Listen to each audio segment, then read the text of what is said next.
ਜਿਹੜਾ ਮੋਦੀ ਆ ਨਾ, ਉਹਨੇ ਕਿੱਡੀ ਬੜੀ ਗੱਲ ਕਹਿਤੀ ਵੀ ਇਹ ਪਰਜੀਵੀ ਆ। ਪਰਜੀਵੀ ਦਾ ਮਤਲਬ ਦੂਜੇ ਦਾ ਖੂਨ ਪੀਣ ਵਾਲੇ ਆ। ਦੇਖੋ ਅਸੀਂ ਦੂਜੇ ਦੇ ਕਿਸਾਨ ਵੀ ਦੂਜਾ ਕਿਸਾਨ ਤਾਂ ਪੈਦਾ ਕਰਦਾ ਹਰ ਚੀਜ਼।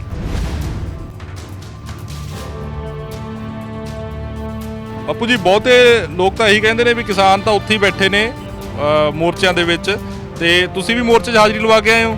ਨਹੀਂ, ਮੈਂ ਮੋਰਚੇ 'ਚ ਨਹੀਂ ਗਿਆ ਜੀ, ਮੈਂ ਤਾਂ ਇੱਥੇ ਡਿਊਟੀ ਨਿਭਾ ਰਿਹਾ। ਮੈਂ ਜ਼ਿੰਮੇਵਾਰੀ ਹੈ ਹਰ ਇੱਕ ਕਸਬੇ ਦੇ ਵਿੱਚ ਚੱਲ ਰਿਹਾ ਹੈ। ਇਕੱਲਾ ਦਿੱਲੀ ਇਹ ਨਹੀਂ ਹੈ ਵੀ ਦਿੱਲੀ ਕਿਸਾਨ ਬੈਠਾ, ਕਿਸਾਨ ਹਰੇਕ ਟੋਲ ਪਲਾਜ਼ੇ ਦੇ ਬੈਠਾ। ਔਰ ਆਮ ਪਬਲਿਕ ਜਿਹੜੀ ਹੈਗੀ ਆ ਉਹ ਬਿਲਕੁਲ ਫ੍ਰੀ ਜਾ ਰਹੀ ਹੈ, ਕੋਈ ਟੋਲ ਪਰਚੀ ਨਹੀਂ ਕੱਟ ਹੋ ਰਹੀ ਇੱਥੇ।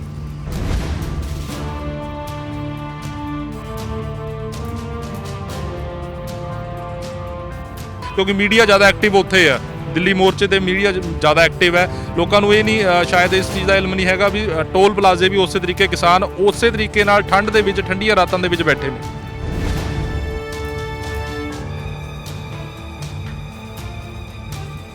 ਮੈਂ ਪਿੰਡ ਫੂਲ ਤੋਂ ਜੀ, ਰੋਪੜ ਜ਼ਿਲ੍ਹਾ। ਡੇਲੀ ਫਿਰ ਆਉਂਦੇ ਹੋ? ਹਾਂਜੀ, ਡੇਲੀ ਆਈਦਾ ਇੱਥੇ ਟੋਲ ਪਲਾਜ਼ੇ ਤੇ ਆ ਕੇ ਇੱਥੇ ਆਪਣਾ ਧਰਨਾ ਦੇਈਦਾ।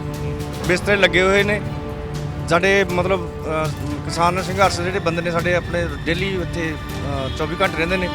ਤੇ ਬਾਕੀ ਆ ਜਿਵੇਂ ਦੇਖੋ ਸਾਡੇ ਕਿਸਾਨ ਬੈਠੇ ਨੇ ਸਾਰੇ, ਰੋਜ਼ ਹਰ ਰੋਜ਼ ਸਵੇਰੇ ਆਉਂਦੇ ਆ, ਸ਼ਾਮ ਨੂੰ ਜਾਂਦੇ ਆ।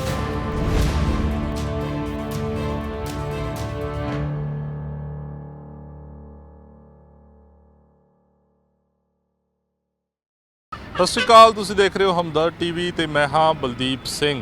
ਪਰ ਇੱਕ ਤਸਵੀਰ ਪੰਜਾਬ ਦੀ ਉਹ ਵੀ ਹੈ ਜਿਸ ਤੋਂ ਤੁਸੀਂ ਹਾਲੇ ਤੱਕ ਅਣਜਾਣ ਹੋ, ਜੋ ਹਾਲੇ ਤੱਕ ਸ਼ਾਇਦ ਤੁਸੀਂ ਨਾ ਦੇਖੀ ਹੋਵੇ, ਪਤਾ ਹੋਊਗੀ ਪਰ ਜ਼ਿਆਦਾ ਲੋਕਾਂ ਨੂੰ ਸ਼ਾਇਦ ਨਾ ਪਤਾ ਹੋਵੇ। ਕਿਉਂਕਿ ਮੋਰਚਾ ਬੇਸ਼ੱਕ ਦਿੱਲੀ ਦੀਆਂ ਬਰੂਹਾਂ ਤੇ ਚੱਲ ਰਿਹਾ, ਪਰ ਇੱਕ ਮੋਰਚਾ ਪੰਜਾਬ ਦੇ ਵਿੱਚ ਵੀ ਚੱਲ ਰਿਹਾ। ਟੋਲ ਪਲਾਜ਼ਿਆਂ ਦੇ ਉੱਪਰ ਉਹ ਮੋਰਚਾ ਚੱਲ ਰਿਹਾ। ਜੀ ਹਾਂ, ਟੋਲ ਪਲਾਜ਼ਿਆਂ ਦੇ ਉੱਪਰ ਕਿਸਾਨ ਲਗਾਤਾਰ ਉਹਨੇ ਦਿਨਾਂ ਤੋਂ, ਜਿੰਨੇ ਦਿਨਾਂ ਤੋਂ ਦਿੱਲੀ ਮੋਰਚਾ ਚੱਲ ਰਿਹਾ, ਉਹਨੇ ਦਿਨਾਂ ਤੋਂ ਹੀ ਕਿਸਾਨ ਨੇ ਜਿਹੜੇ ਉਹ ਟੋਲ ਪਲਾਜ਼ਿਆਂ ਤੇ ਵੀ ਬੈਠੇ ਨੇ। ਉਹ ਕਿਵੇਂ ਸਾਰੇ ਦਿਨ ਦੀ ਦਿਨਚਰਿਆ ਉਹਨਾਂ ਦੀ ਹੁੰਦੀ ਹੈ, ਕਿਵੇਂ ਉਹਨਾਂ ਦਾ ਰਹਿਣ ਸਹਿਣ ਹੈ ਇੱਥੇ, ਕਿਸ ਤਰੀਕੇ ਨਾਲ, ਕਿਉਂਕਿ ਮੋਰਚੇ ਦੇ ਵਿੱਚ ਤਾਂ ਹਰ ਤਰੀਕੇ ਦਾ ਪ੍ਰਬੰਧ ਕਿਸਾਨਾਂ ਨੇ ਕੋਸ਼ਿਸ਼ ਕੀਤੀ ਆ, ਹਰ ਤਰੀਕੇ ਦਾ ਪ੍ਰਬੰਧ ਕਰਨ ਦੀ। ਪਰ ਇੱਥੇ ਟੋਲ ਪਲਾਜ਼ਿਆਂ ਦੇ ਉੱਪਰ ਕਿਸ ਤਰੀਕੇ ਨਾਲ ਉਹ ਰਹਿੰਦੇ ਨੇ, ਆਪਣਾ ਖਾਣ ਪੀਣ ਦਾ ਪ੍ਰਬੰਧ ਕਿਵੇਂ ਕਰਦੇ ਨੇ, ਗੱਲਬਾਤ ਕਰਾਂਗੇ। ਪਹਿਲਾਂ ਤੁਸੀਂ ਇਹ ਟੋਲ ਪਲਾਜ਼ਾ ਦੇਖੋ ਕਿ ਟ੍ਰੈਫਿਕ ਜਿਹੜੀ ਹੈ, ਇਹ ਰੋਪੜ ਦਾ ਟੋਲ ਪਲਾਜ਼ਾ ਹੈਗਾ, ਕੁਰਾਲੀ ਦਾ ਟੋਲ ਪਲਾਜ਼ਾ ਹੈਗਾ। ਟ੍ਰੈਫਿਕ ਲਗਾਤਾਰ ਚੱਲ ਰਹੀ ਹੈ, ਪੂਰੇ ਉਹਨਾਂ ਨੂੰ ਕਿਤੇ ਵੀ ਰੋਕਿਆ ਨਹੀਂ ਜਾ ਰਿਹਾ ਜਾਂ ਟੋਲ ਪਲਾਜ਼ਾ ਬਿਲਕੁਲ ਬੰਦ ਹੈ। ਤੇ ਮੇਰੇ ਪਿੱਛੇ ਮੈਂ ਅਗਰ ਕੈਮਰਾਮੈਨ ਨੂੰ ਕਹਾਂ ਕਿ ਮੇਰੇ ਪਿੱਛੇ ਜਿਹੜੇ ਹੈਗੇ ਨੇ, ਆਹ ਦੇਖੋ ਸਾਹਮਣੇ ਟੋਲ ਪਲਾਜ਼ਾ ਹੈਗਾ ਔਰ ਕਿਸਾਨ ਬੈਠੇ ਨੇ। ਉਹ ਰੋਜ਼ ਇਸੇ ਤਰੀਕੇ ਨਾਲ ਆਪਣਾ ਆਉਂਦੇ ਨੇ। ਇੱਥੇ ਟੈਂਟ ਲੱਗੇ ਹੋਏ ਨੇ, ਪੱਕੇ ਟੈਂਟ ਲਾ ਕੇ ਉਹਨਾਂ ਨੇ ਆਪਣਾ ਮੋਰਚਾ ਬਣਾਇਆ ਹੋਇਆ। ਖਾਣ ਪੀਣ ਦਾ ਪ੍ਰਬੰਧ, ਸਭ ਚੀਜ਼ ਦਾ ਪ੍ਰਬੰਧ ਉਹ ਰਾਤ ਨੂੰ ਇੱਥੇ ਰੋਕਦੇ ਨੇ। ਔਰ ਇਸ ਦੀ ਕਹਿ ਸਕਦੇ ਹਾਂ ਕਿ ਵੱਡੀ ਜਿਹੜਾ ਇਸ ਦਾ ਫਾਇਦਾ ਹੈਗਾ, ਉਹ ਆਮ ਲੋਕ ਜਿਹੜੇ ਰੋਜ਼ ਲੰਘਦੇ ਨੇ, ਸ਼ਹਿਰੀ ਲੰਘਦੇ ਨੇ, ਉਹਨਾਂ ਨੂੰ ਹੈ। ਕਿਉਂਕਿ ਟੋਲ ਪਲਾਜ਼ੇ 'ਤੇ ਉਹਨਾਂ ਨੂੰ ਕੋਈ ਵੀ ਪੈਸਾ ਦੇਣ ਦੀ ਜਾਂ ਫੀਸ ਕਟਾਉਣ ਦਾ ਕੋਈ ਵੀ ਇਸ ਤਰੀਕੇ ਦਾ ਨਹੀਂ ਹੈ। ਟੋਲ ਪਲਾਜ਼ੇ ਫ੍ਰੀ ਕਰ ਦਿੱਤੇ ਗਏ ਨੇ ਕਿਸਾਨਾਂ ਵੱਲੋਂ। ਸੋ ਪਹਿਲਾਂ ਤਾਂ ਆਪਾਂ ਗੱਲਬਾਤ ਕਰਦੇ ਹਾਂ ਸਾਰੇ ਕਿਸਾਨਾਂ ਨਾਲ। ਸਤਿ ਸ਼੍ਰੀ ਅਕਾਲ ਜੀ। ਉਹ ਕਿਸਾਨ ਸਾਡੇ ਨਾਲ ਮੌਜੂਦ ਨੇ ਔਰ ਗੱਲਬਾਤ ਕਰਾਂਗੇ ਕਿ ਕਿੰਨੇ ਦਿਨ ਤੋਂ ਇਹ ਤੁਸੀਂ ਇੱਥੇ ਬੈਠੇ ਹੋ? 5 ਮਹੀਨੇ ਹੋ ਗਏ ਤਕਰੀਬਨ, 6 ਮਹੀਨੇ ਤੋਂ 5-6 ਮਹੀਨੇ ਤੋਂ ਬੈਠ ਰਹੇ ਹਾਂ ਜੀ ਇੱਥੇ। 5-6 ਮਹੀਨੇ? ਹਾਂ, ਜਦ ਤੋਂ ਰੇਲਾ ਮਤਲਬ ਸਭ ਤੋਂ ਸੰਘਰਸ਼ ਸ਼ੁਰੂ ਹੋਇਆ ਉਸ ਤੋਂ ਬਾਅਦ ਦਾ ਮਤਲਬ 5-6 ਮਹੀਨੇ ਤੋਂ ਲਗਾਤਾਰ ਮਤਲਬ ਚੱਲ ਰਿਹਾ ਸੀ। ਤੇ 5-6 ਮਹੀਨੇ ਤੋਂ ਇਦਾਂ ਹੀ ਟੈਂਟ ਪੱਕੇ ਲਾ ਕੇ ਤੇ ਸਾਰਾ ਕੁਝ ਖਾਣ ਪੀਣ ਦਾ ਇੰਤਜ਼ਾਮ ਕਰਕੇ? ਸਾਰਾ ਕੁਝ ਪੱਕਾ, ਟੈਂਟ ਲੱਗੇ ਹੋਏ ਨੇ, ਬਿਸਤਰੇ ਲੱਗੇ ਹੋਏ ਨੇ ਸਾਡੇ। ਮਤਲਬ ਕਿਸਾਨ ਸੰਘਰਸ਼ ਜਿਹੜੇ ਬੰਦੇ ਨੇ ਸਾਡੇ ਆਪਣੇ ਡੇਲੀ ਇੱਥੇ 24 ਘੰਟੇ ਰਹਿੰਦੇ ਨੇ। ਤੇ ਬਾਕੀ ਆ ਜਿਵੇਂ ਦੇਖੋ ਸਾਡੇ ਕਿਸਾਨ ਬੈਠੇ ਨੇ ਸਾਰੇ, ਰੋਜ਼ ਹਰ ਰੋਜ਼ ਸਵੇਰੇ ਆਉਂਦੇ ਆ, ਸ਼ਾਮ ਨੂੰ ਜਾਂਦੇ ਆ, ਹਾਜ਼ਰੀ ਭਰਦੇ ਆ ਇੱਥੇ, ਆਪਣੇ ਸੰਘਰਸ਼ ਦੇ ਵਿੱਚ ਯੋਗਦਾਨ ਪਾ ਰਹੇ ਆ ਸਾਰੇ ਜਣੇ ਰਲ ਕੇ। ਬਾਪੂ ਜੀ ਕਿੱਥੋਂ ਆਏ ਹੋ? ਮੈਂ ਪਿੰਡ ਫੂਲ ਤੋਂ ਜੀ, ਰੋਪੜ ਜ਼ਿਲ੍ਹਾ। ਡੇਲੀ ਫਿਰ ਆਉਂਦੇ ਹੋ? ਹਾਂਜੀ, ਡੇਲੀ ਆਈਦਾ ਇੱਥੇ ਟੋਲ ਪਲਾਜ਼ੇ ਤੇ ਆ ਕੇ ਇੱਥੇ ਆਪਣਾ ਧਰਨਾ ਦੇਈਦਾ। ਤੇ ਆਪਣਾ ਜਿਸ ਤਰ੍ਹਾਂ ਵੀ ਹੈ ਸੰਘਰਸ਼ ਚੱਲ ਰਿਹਾ, ਉਹਨੂੰ ਵੀ ਯੋਗਦਾਨ ਪਾਈ। ਇੱਥੇ ਲੋਕ ਹੋਰ ਵੀ ਆਉਂਦੇ, ਚਾਹ ਪਾਣੀ ਵੀ ਪਿਲਾਈਦਾ। ਨਹੀਂ, ਰਾਤ ਨੂੰ ਫਿਰ ਰੁਕਣ ਦੀ ਵਿਵਸਥਾ ਪੂਰੀ ਹੈ? ਰਾਤ ਨੂੰ ਰੁਕਣ ਦੀ ਵਿਵਸਥਾ ਪੂਰੀ ਹੈ। ਇੱਥੇ ਬੈੱਡ ਲੱਗੇ ਹੋਏ ਆ, ਬਿਸਤਰੇ ਬੜੇ, ਖਾਣ ਪੀਣ ਦਾ, ਰੋਟੀ ਦਾ ਸਭ ਇੰਤਜ਼ਾਮ ਹੈਗਾ ਜੀ। ਅੱਛਾ। ਹਾਂ, ਕਿਸੇ ਚੀਜ਼ ਦੀ ਕੋਈ ਕਮੀ ਨਹੀਂ ਹੈਗੀ। ਤੇ ਲੋਕ ਜ਼ਿਆਦਾਤਰ ਇਹ ਸੋਚਦੇ ਨੇ ਵੀ ਦਿੱਲੀ ਸਿਰਫ ਮੋਰਚਾ ਲੱਗਿਆ ਹੋਇਆ, ਦਿੱਲੀ ਕਿਸਾਨ ਬੈਠੇ ਨੇ, ਪਰ ਸ਼ਾਇਦ ਬਹੁਤਿਆਂ ਨੂੰ, ਕਿਉਂਕਿ ਮੀਡੀਆ ਜ਼ਿਆਦਾ ਐਕਟਿਵ ਉੱਥੇ ਆ, ਦਿੱਲੀ ਮੋਰਚੇ ਤੇ ਮੀਡੀਆ ਜ਼ਿਆਦਾ ਐਕਟਿਵ ਹੈ, ਲੋਕਾਂ ਨੂੰ ਇਹ ਨਹੀਂ ਸ਼ਾਇਦ ਇਸ ਚੀਜ਼ ਦਾ ਇਲਮ ਨਹੀਂ ਹੈਗਾ ਵੀ ਟੋਲ ਪਲਾਜ਼ੇ ਵੀ ਉਸੇ ਤਰੀਕੇ ਕਿਸਾਨ ਉਸੇ ਤਰੀਕੇ ਨਾਲ ਠੰਡ ਦੇ ਵਿੱਚ ਠੰਡੀਆਂ ਰਾਤਾਂ ਦੇ ਵਿੱਚ ਬੈਠੇ ਨੇ। ਦੇਖੋ ਜੀ, ਇਹ ਚੀਜ਼ ਤਾਂ ਸਿਰਫ ਜਿਹੜਾ ਮੀਡੀਆ, ਨੈਸ਼ਨਲ ਮੀਡੀਆ ਉਹੀ ਕਹਿ ਰਿਹਾ ਇਕੱਲਾ ਕਿਸਾਨ ਉੱਥੇ ਹੀ ਬੈਠਾ ਹੈ। ਨਹੀਂ, ਪੂਰੇ ਪੰਜਾਬ ਦੇ ਵਿੱਚ, ਪੂਰੇ ਹਿੰਦੁਸਤਾਨ ਦੇ ਵਿੱਚ ਵੈਸੇ ਤਾਂ ਸਾਰੇ ਸੰਘਰਸ਼ ਚੱਲ ਰਿਹਾ, ਲੇਕਿਨ ਸਾਡੇ ਪੰਜਾਬ ਦਾ ਸ਼ੁਰੂ ਤੋਂ ਲੈ ਕੇ ਹੁਣ ਤੱਕ ਜਿਹੜਾ ਸੰਘਰਸ਼ ਚੱਲ ਰਿਹਾ ਹਰ ਇੱਕ ਜ਼ਿਲ੍ਹੇ ਦੇ ਵਿੱਚ, ਹਰ ਇੱਕ ਕਸਬੇ ਦੇ ਵਿੱਚ ਚੱਲ ਰਿਹਾ ਹੈ। ਇਕੱਲਾ ਦਿੱਲੀ ਇਹ ਨਹੀਂ ਹੈ ਵੀ ਦਿੱਲੀ ਕਿਸਾਨ ਬੈਠਾ, ਕਿਸਾਨ ਹਰੇਕ ਟੋਲ ਪਲਾਜ਼ੇ ਦੇ ਬੈਠਾ। ਔਰ ਆਮ ਪਬਲਿਕ ਜਿਹੜੀ ਹੈਗੀ ਆ ਉਹ ਬਿਲਕੁਲ ਫ੍ਰੀ ਜਾ ਰਹੀ ਹੈ, ਕੋਈ ਟੋਲ ਪਰਚੀ ਨਹੀਂ ਕੱਟ ਹੋ ਰਹੀ ਇੱਥੇ। ਤੇ ਜਦੋਂ ਤੋਂ ਸੰਘਰਸ਼ ਸ਼ੁਰੂ ਹੋਣ ਤੋਂ ਲੈ ਕੇ ਹੁਣ ਤੱਕ ਇਹ ਹੈ, ਲੋਕਾਂ ਨੂੰ ਸਿਰਫ ਵਹਿਮ ਹੈ ਵੀ ਇਕੱਲਾ ਕਿਸਾਨ ਬੈਠਾ ਉੱਥੇ ਹੀ ਬੈਠਾ, ਹੋਰ ਕਿਤੇ ਨਹੀਂ ਹੈ।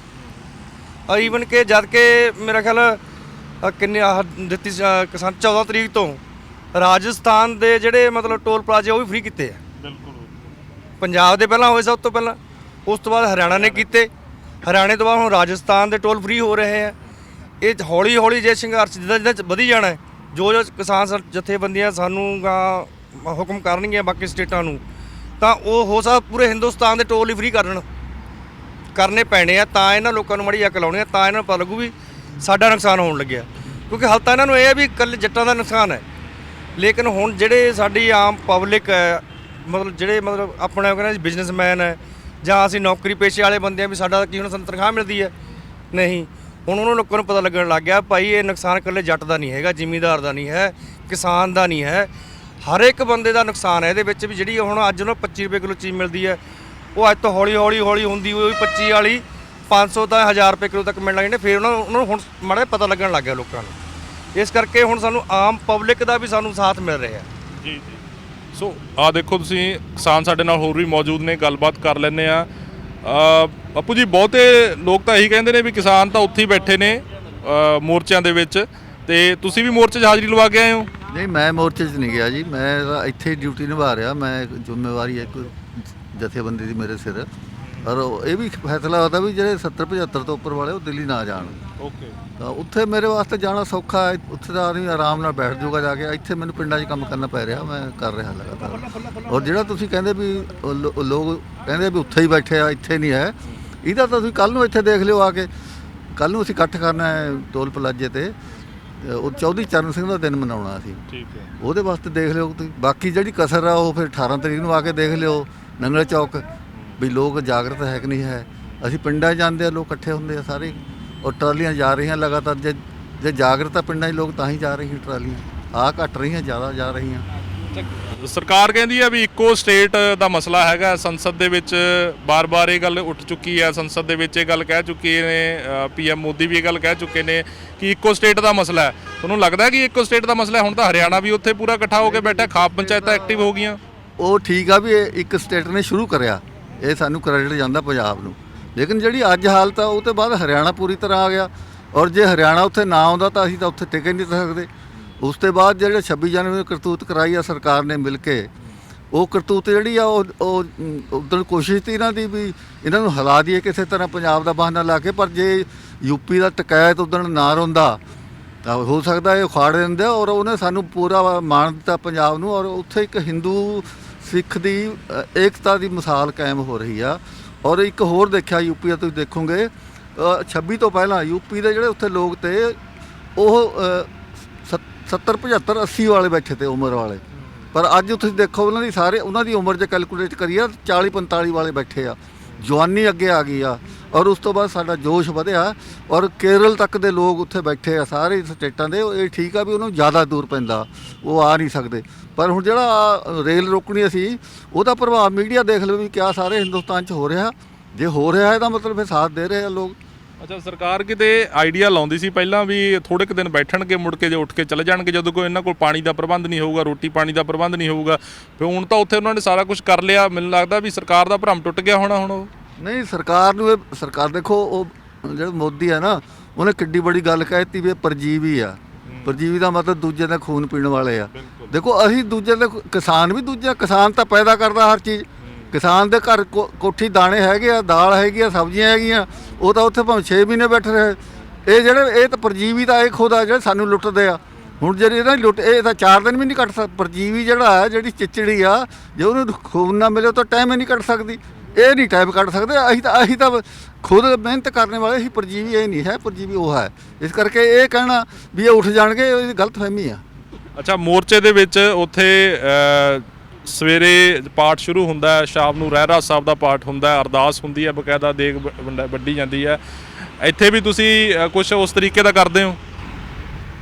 ਇੱਥੇ ਮੈਂ ਤਾਂ ਵੀ ਆਇਆ ਹੁਣ, ਐਵੇਂ ਝੂਠ ਮੈਂ ਤਾਂ ਬਿਮਾਰ ਪਿਆ ਤਾਂ ਕਰਾ 2-3 ਮਹੀਨੇ ਚ ਬਸ 2 ਦਿਨ ਆਇਆ ਮੈਂ ਤਾਂ ਹਾਲੇ ਹੁਣ ਇੱਥੇ ਦਾ ਪ੍ਰੋਗਰਾਮ ਜਿਹਨਾਂ ਨੂੰ ਪਤਾ ਹੁਣ ਜਿਹੜੇ ਆਉਂਦੇ ਰੋਜ਼ ਦੇ ਹੋਰ ਗੱਲਬਾਤ ਕਰ ਲੈਂਦੇ ਆ। ਕਿਵੇਂ ਦੀ ਦਿਨਚਰਿਆ ਰਹਿੰਦੀ ਹੈ? ਸਾਰੇ ਦਿਨ ਦੀ ਦਿਨਚਰਿਆ ਕਿਵੇਂ ਦੀ ਰਹਿੰਦੀ ਹੈ? ਸਵੇਰੇ ਆਉਣਾ ਜਾਂ ਸ਼ਾਮ ਨੂੰ ਜਾਣਾ, ਉਹ ਸਾਰਾ ਕਿਵੇਂ ਮੈਨੇਜ ਕਰਦੇ ਹੋ? ਦੇਖੋ ਜੀ, ਲੋਕਾਂ ਦੇ ਵਿੱਚ ਜਾਗਰੂਕਤਾ ਜ਼ਿਆਦਾ ਹੋ ਗਈ ਹੈ। ਲੋਕ ਆਉਣ ਲੱਗੇ, ਆਪਣੇ ਆਪ ਹੀ ਆ ਰਹੇ ਆ, ਕਿਸੇ ਨੂੰ ਕਹਿਣਾ ਨਹੀਂ ਪੈਂਦਾ ਇੱਥੇ ਆਉਣ ਵਾਸਤੇ।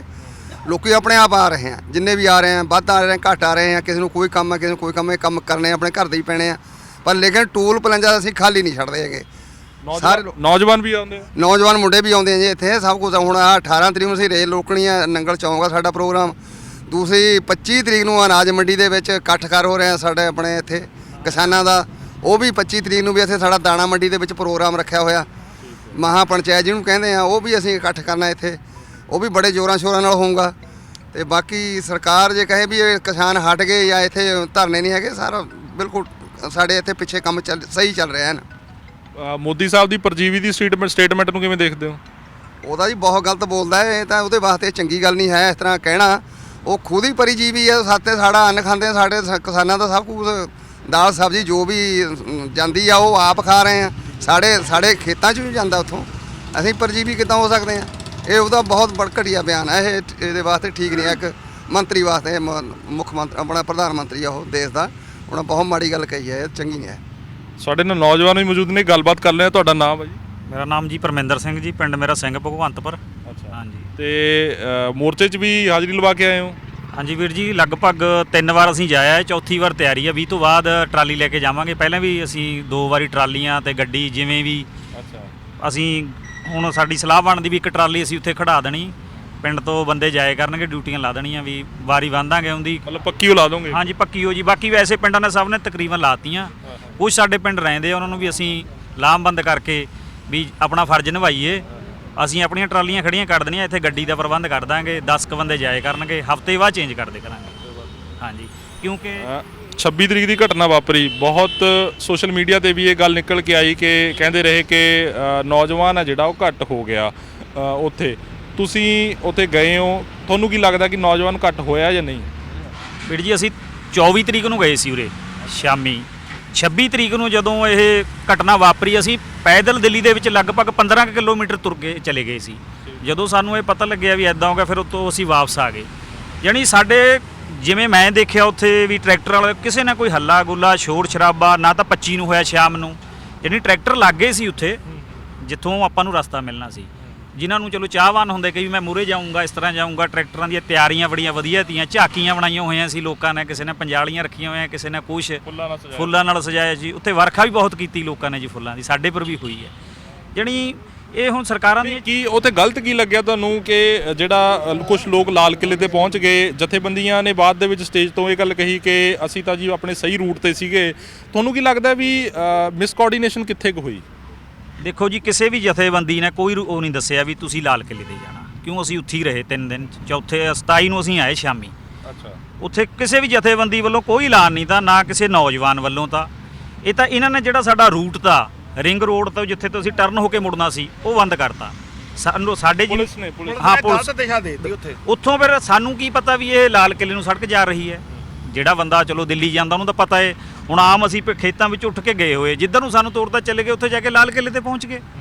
ਜਦੋਂ ਜੇ ਉੱਥੋਂ ਸਾਨੂੰ ਰਸਤਾ ਬੰਦ ਹੁੰਦਾ, ਬੈਰੀਗੇਟਿੰਗ ਹੁੰਦੀ, ਸਾਨੂੰ ਤਾਂ ਅਸੀਂ ਟਰਨ ਆ ਜਾਣਾ ਸੀ ਵਾਪਸ। ਬਾਕੀ ਸ਼ਰਾਰਤ ਇਹਨਾਂ ਦੀ ਹੈ, ਸਰਕਾਰਾਂ ਦੇ ਵਿੱਚ ਬੰਦੇ ਵੀ ਸੀ, ਮਿਲੀ ਭੁਗਤਾਂ ਹੁੰਦੀਆਂ, ਉਹਦੇ ਕਰਕੇ ਇਹਨਾਂ ਨੇ ਇਹੋ ਜਿਹਾ ਕੰਮ ਕਰਿਆ ਵੀ ਜਿਹੜਾ ਸਾਡਾ ਅੰਦੋਲਨ ਹੈ ਉਹਨੂੰ ਅਸੀਂ ਇੱਕ ਵਾਰ ਖਰਾਬ ਕਰਕੇ ਇੱਥੋਂ ਉਠਾ ਦਈਏ। ਚਲੋ ਪ੍ਰਮਾਤਮਾ ਦੀ ਕਿਰਪਾ ਰਹੀ, ਫਿਰ ਵੀ ਸਾਡਾ ਅੰਦੋਲਨ ਪਹਿਲਾਂ ਨਾਲੋਂ ਵੀ ਜ਼ਿਆਦਾ ਜਿਹੜਾ ਸਿੰਘੂ ਬਾਰਡਰ ਹੈ, ਟਿਕਰੀ ਬਾਰਡਰ ਹੈ, 2-2 4-4 ਕਿਲੋਮੀਟਰ ਹੋਰ ਵੱਧ ਗਿਆ ਪਿੱਛੇ ਨੂੰ। ਤੇ ਨੌਜਵਾਨਾਂ ਦੀ ਹੁਣ ਅਸੀਂ ਉਰੇ ਟੂਲ ਤੇ ਬੈਠੇ ਆ ਜੀ। ਅੱਜ ਸਵੇਰ ਤੋਂ ਲਗਭਗ 7-8 ਟਰਾਲੀਆਂ ਹੁਣ ਤੱਕ ਨਿਕਲ ਚੁੱਕੀਆਂ ਸਾਡੇ ਪਿੰਡਾਂ ਤੋਂ। ਯਾਨੀ ਰੋਜ਼ 10-12 ਟਰਾਲੀਆਂ ਇੱਥੋਂ ਜਾ ਰਹੀਆਂ। ਆ ਕੋਈ ਨਹੀਂ ਰਹੀ, ਆ ਤਾਂ ਉਹ ਰਹੀ ਜਿਹੜੀ ਕੋਈ ਹਫ਼ਤੇ 10 ਦਿਨ ਬੈਠਾ ਹੋ ਗਿਆ, ਇੱਕ ਅੱਧੀ ਵਾਪਸ ਆ ਰਹੀ ਹੈ। ਉਹ ਤਾਂ ਫਿਰ ਇਦਾਂ ਨਾ, ਕਿਉਂਕਿ ਜੱਟਾਂ ਜ਼ਿਮੀਂਦਾਰਾਂ ਦਾ ਕੰਮ ਵੀ ਆ ਪਿੱਛੇ, ਉਹ ਸਾਰਾ ਕੁਝ ਦੇਖਣਾ ਉਹਨਾਂ ਨੇ, ਆਪਣਾ ਫਸਲ ਦਾ ਵੀ ਦੇਖਣਾ, ਸਾਰਾ ਕੁਝ ਦੇਖਣਾ। ਉਸ ਕਰਕੇ ਗੱਲਬਾਤ ਗੱਲ ਇਹ ਵੀ ਉੱਥੇ ਵੀਰ ਜੀ ਮਤਲਬ 26 ਤਰੀਕ ਨੂੰ ਜਿਹੜੀਆਂ ਟਰਾਲੀਆਂ ਗਈਆਂ, ਮੇਰੀ ਵੀ ਖੁਦ ਟਰਾਲੀ ਗਈ, ਮੈਂ ਨਾਇਬ ਸਿੰਘ ਪੱਥਰ ਮਾਜਰੇ ਤੋਂ ਬੋਲਦਾ। ਉੱਥੇ ਤਾਂ ਨੈਟ ਚੱਲਦਾ ਨਹੀਂ ਸੀ, ਇੱਥੇ ਨੈਟ ਚੱਲਦਾ ਸੀ। ਅਸੀਂ ਇੱਥੋਂ ਇਨਫੋਰਮੇਸ਼ਨ ਦਿੱਤੀ ਹੈ ਦਿੱਲੀ ਵੀ ਤੁਸੀਂ ਗਲਤ ਰਸਤੇ ਪੈ ਗਏ। ਅਸੀਂ ਟਰਾਲੀਆਂ ਮੋੜੀਆਂ, ਗਾਂ ਸਾਡੇ ਨਿਆਣਿਆਂ ਨੇ ਹੋਰ ਨੂੰ ਕਿਹਾ, ਮਤਲਬ ਕਿ ਉੱਥੇ ਜਾਣੇ ਵਾਲੇ ਬੰਦਿਆਂ ਨੂੰ ਤਾਂ ਇਹ ਪਤਾ ਹੀ ਨਹੀਂ ਸੀ ਵੀ ਲਾਲ ਕਿਲੇ ਤੇ ਟਰਾਲੀਆਂ ਜਾ ਰਹੀਆਂ ਸਾਡੀਆਂ। ਜਿਹੜੇ ਬੰਦੇ ਥੇ ਜਿਨ੍ਹਾਂ ਇਹੋ ਜਿਹਾ ਕੰਮ ਗਲਤ ਕਰਿਆ ਉਹਨਾਂ ਨੂੰ ਪਤਾ ਹੋਊਗਾ, ਲੇਕਿਨ ਜਿਹੜੇ ਨਜਾਇਜ਼ ਅਣਜਾਣਪਣੇ 'ਚ ਜ਼ਿਆਦਾ ਮੁੰਡੇ ਫਸ ਗਏ ਉੱਥੇ। ਉਹਨਾਂ ਦੇ ਦਿਲ 'ਚ ਕੋਈ ਗੱਲ ਨਹੀਂ ਸੀ ਵੀ ਅਸੀਂ ਝੰਡਾ ਚੜਾਉਣਾ ਜਾਂ ਲਾਲ ਕਿਲੇ ਜਾਣਾ, ਕਿਉਂਕਿ ਪੁਲਿਸ ਦੀਆਂ ਉੱਥੇ ਬੱਸਾਂ ਖੜੀਆਂ, ਜਿੱਧਰ ਨੂੰ ਰਸਤਾ ਮਿਲਦਾ ਤਾਂ ਮਿਲਦੀ ਦੀ ਇੰਡੀਕੇਸ਼ਨ ਉਹ ਟਰਾਲੀਆਂ ਜਾ ਹੀ ਗਈਆਂ। ਅਣਜਾਣ ਮੁੰਡੇ ਤੇ ਨਵੇਂ ਮੁੰਡੇ ਤੇ ਇੱਕ ਦਿੱਲੀ ਦੇ ਰਸਤੇ ਦਾ ਪਤਾ ਨਹੀਂ ਤਾਂ ਇਹ ਚੱਕਰ 'ਚ ਜਾਦੇ ਉੱਥੇ। ਅੱਛਾ, ਦੀਪ ਸਿੱਧੂ ਦੀ ਗ੍ਰਿਫਤਾਰੀ ਨੂੰ ਕਿਵੇਂ ਦੇਖਦੇ ਹੋ? ਲੱਖਾ ਸਿਧਾਣਾ ਦੇ ਉੱਪਰ ਉਹਨੇ 1 ਲੱਖ ਰੁਪਏ ਦਾ ਨਾਮ ਰੱਖਤਾ। ਇਹ ਕਿਹਾ ਜਾਂਦਾ ਕਿ ਨੌਜਵਾਨ ਬੜਾ ਸੀ ਉਹਨਾਂ ਦੇ ਪਿੱਛੇ, ਤੇ ਹੁਣ ਦੀਪ ਸਿੱਧੂ ਦੀ ਗ੍ਰਿਫਤਾਰੀ ਹੋ ਗਈ। ਉਧਰ ਕਿਸਾਨ ਮੋਰਚਾ ਗੱਦਾਰ ਦਾ ਸਰਟੀਫਿਕੇਟ ਵੀ ਬਣਤਾ ਇੱਕ ਹਿਸਾਬ ਨਾਲ ਸਟੇਜ ਦੇ ਉੱਪਰੋਂ। ਇਹ ਵੀ ਚੀਜ਼ ਕਿਵੇਂ ਦੇਖਦੇ ਹੋ ਕਿ ਚੱਲਦੇ ਮੋਰਚੇ ਦੌਰਾਨ ਇਹ ਸ਼ਬਦ ਵਰਤਣੇ ਚਾਹੀਦੇ ਸੀ? ਦੇਖੋ ਜੀ, ਗਦਾਰ ਕਹਿਣਾ ਤਾਂ ਹਜੇ ਠੀਕ ਨਹੀਂ ਕਿਸੇ ਨੂੰ ਵੀ। ਜਦੋਂ ਆਪਾਂ ਚੀਨ ਤੇ ਸਾਡੇ ਵੀਰ ਭਾਈ ਫੌਜ ਵਿੱਚ ਹੈ, ਜਦੋਂ ਅਸੀਂ ਜਿੱਤਦੇ ਆ ਆਪਣਾ ਉੱਥੇ ਆਪਣਾ ਨਿਸ਼ਾਨ ਸਾਹਿਬ ਚੜਾਉਂਦੇ ਆ, ਉੱਥੇ ਤਾਂ ਅਸੀਂ ਗਦਾਰ ਨਹੀਂ ਹੋਏ। ਜੇ ਅਸੀਂ ਨਿਸ਼ਾਨ ਸਾਹਿਬ ਉੱਥੇ ਚੜਾਤਾ, ਕੋਈ ਕਿਸੇ ਆਪਣੇ ਧਰਮ ਦਾ ਚੜਾਇਆ ਹੈ, ਕੋਈ ਕਿਸੇ ਦੇਸ਼ ਦਾ ਝੰਡਾ ਨਹੀਂ ਚੜਾਇਆ ਅਸੀਂ, ਠੀਕ ਹੈ ਜੀ। ਉਹ ਵੀ ਚੜਾਇਆ ਅਸੀਂ ਰਾਸ਼ਟਰੀ ਫਲੈਗ ਤੋਂ ਨੀਚੇ। ਉਸ ਤੋਂ ਬਾਅਦ ਅਸੀਂ ਚੜਾਇਆ ਕਿਸਾਨੀ ਦਾ। ਚਲੋ ਕੋਈ ਗੁਨਾਹ ਤਾਂ ਕੋਈ ਨਹੀਂ ਹੋਇਆ। ਜੇ ਕਿਸੇ ਧਰਮ ਦਾ ਉਹਦਾ ਚੜਾਉਂਦੇ ਆਪਾਂ ਕਿਸੇ ਦੇਸ਼ ਦਾ, ਫਿਰ ਤਾਂ ਅਸੀਂ ਗਦਾਰ ਹੁੰਦੇ ਆ। ਜਦੋਂ ਰਾਜਨਾਥ ਸਿੰਘ ਜਾਂਦੇ ਆ ਫੌਜ ਤੋਂ, ਬੋਲੇ ਸੋ ਨਿਹਾਲ ਦੇ ਜਕਾਰੇ ਲਗਾਉਂਦੇ ਆ, ਕੇਸਰੀ ਨਿਸ਼ਾਨ ਚੜਾਉਂਦੇ ਆ, ਫਿਰ ਉਦੋਂ ਤਾਂ ਅਸੀਂ ਗਦਾਰ ਨਹੀਂ ਹੋਏ, ਹੁਣ ਗਦਾਰ ਹੋ ਗਏ। ਇਹ ਕਹਿਣਾ ਬਿਲਕੁਲ ਗਲਤ ਹੈ। ਕੋਈ ਗਦਾਰ ਨਹੀਂ। ਜਿੰਨਾ ਯੋਗਦਾਨ ਦੇਖੋ ਲੱਖੇ ਨੇ ਵੀ ਪਾਇਆ ਹੈ, ਅਸੀਂ ਵੀ ਨੌਜਵਾਨ ਹੈ, ਦੀਪ ਸਿੱਧੂ ਨੇ ਵੀ ਪਾਇਆ ਹੈ ਯੋਗਦਾਨ, ਇਹਨੇ ਸਹੀ ਪਾਇਆ। ਇਹ ਤਾਂ ਬਾਅਦ ਵਿੱਚੋਂ ਜਦੋਂ ਸਾਡਾ ਅੰਦੋਲਨ ਅਸੀਂ ਜਿੱਤ ਕੇ ਘਰਾਂ ਨੂੰ ਆ ਗਏ ਫਿਰ ਪਤਾ ਲੱਗੂ ਗਦਾਰ ਕੌਣ ਹੈ ਤੇ ਲੋਕਾਂ ਦਾ ਜਿਹੜਾ ਹਮਦਰਦ ਕੌਣ ਹੈ, ਵੀ ਜਿਹਨੇ ਸੰਘਰਸ਼ ਨੂੰ ਵਧੀਆ ਤਰੀਕੇ ਨਾਲ ਤੋਰਿਆ।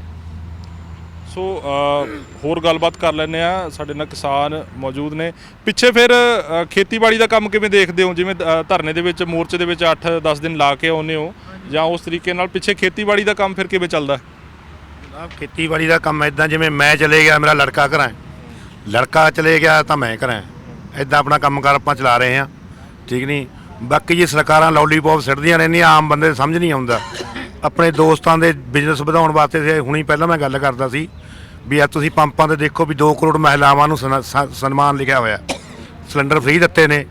ਪਰ ਆਪਣੇ ਦੋਸਤਾਂ ਦਾ ਬਿਜ਼ਨਸ ਵਧਾਉਣ ਵਾਸਤੇ ਮੰਨ ਲਓ ਇੱਕ ਸਿਲੰਡਰ 300 ਰੁਪਇਆ ਬਚਦਾ ਤਾਂ 600 ਕਰੋੜ ਦਾ ਅੰਬਾਨੀ ਦਾ ਇੱਕ ਮਹੀਨੇ ਦਾ ਬਿਜ਼ਨਸ ਹੋ ਗਿਆ ਇੱਕ ਸਿਲੰਡਰ। ਔਰ ਉਹ ਬੰਦੇ ਕੰਮ ਕਰਨੋਂ ਹਟਾ ਤੇ ਜਿਹੜੇ ਪਾਥੀਆਂ ਪੱਥਦੇ ਸੀ ਉਹ ਕਰਨੋਂ ਹਟਦੇ। ਵੀ ਸਰਕਾਰਾਂ ਹਰ ਟਾਈਮ ਆਪਣੇ ਦੋਸਤ ਕਾਰਪੋਰੇਟ ਘਰਾਣਿਆਂ ਨੂੰ ਹਰ ਟਾਈਮ ਪਾਲਣ 'ਚ ਲੱਗੀਆਂ ਹੋਈਆਂ ਨੇ, ਠੀਕ ਹੈ। ਇਹ ਸੜਕਾਂ ਬਣਾਉਂਦੇ ਨੇ, ਸੜਕ ਪਹਿਲਾਂ ਟੁੱਟ ਜਾਂਦੀ, ਉਹ ਤੋਂ ਪਹਿਲਾਂ ਟੋਲ ਲੱਗੇ ਵੀ ਹੁੰਦੇ ਨੇ। ਹਲੇ ਸੜਕਾਂ ਪੂਰੀਆਂ ਨਹੀਂ ਹੋਈਆਂ, ਓਵਰਹੈੱਡ ਨਹੀਂ ਬਣੇ, ਪਹਿਲਾਂ ਟੋਲ ਲੱਗ ਜਾਂਦੇ ਨੇ। ਕਿਉਂ?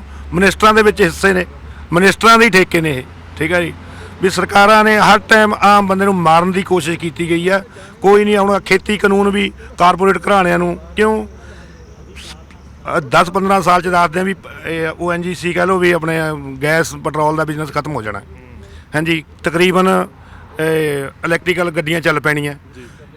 ਇਸ ਲੋਕਡਾਊਨ ਦੇ ਦੌਰਾਨ ਵੀ ਆਪਣੀ ਖੇਤੀਬਾੜੀ ਦੀ GDP ਡਾਊਨ ਨਹੀਂ ਹੋਈ। ਉਹਨਾਂ ਦੀ ਹੁਣ ਨਿਗਾਹ ਖੇਤੀਬਾੜੀ 'ਤੇ ਆ ਗਈ। ਕੰਮ ਤਾਂ ਬਹੁਤ ਪੁਰਾਣਾ ਚਾਲੂ ਹੋਇਆ, ਪਰ ਜਣੀ ਹਲੇ ਸਮਝ ਨਹੀਂ ਸੀ ਆਈ ਉਸ ਟਾਈਮ।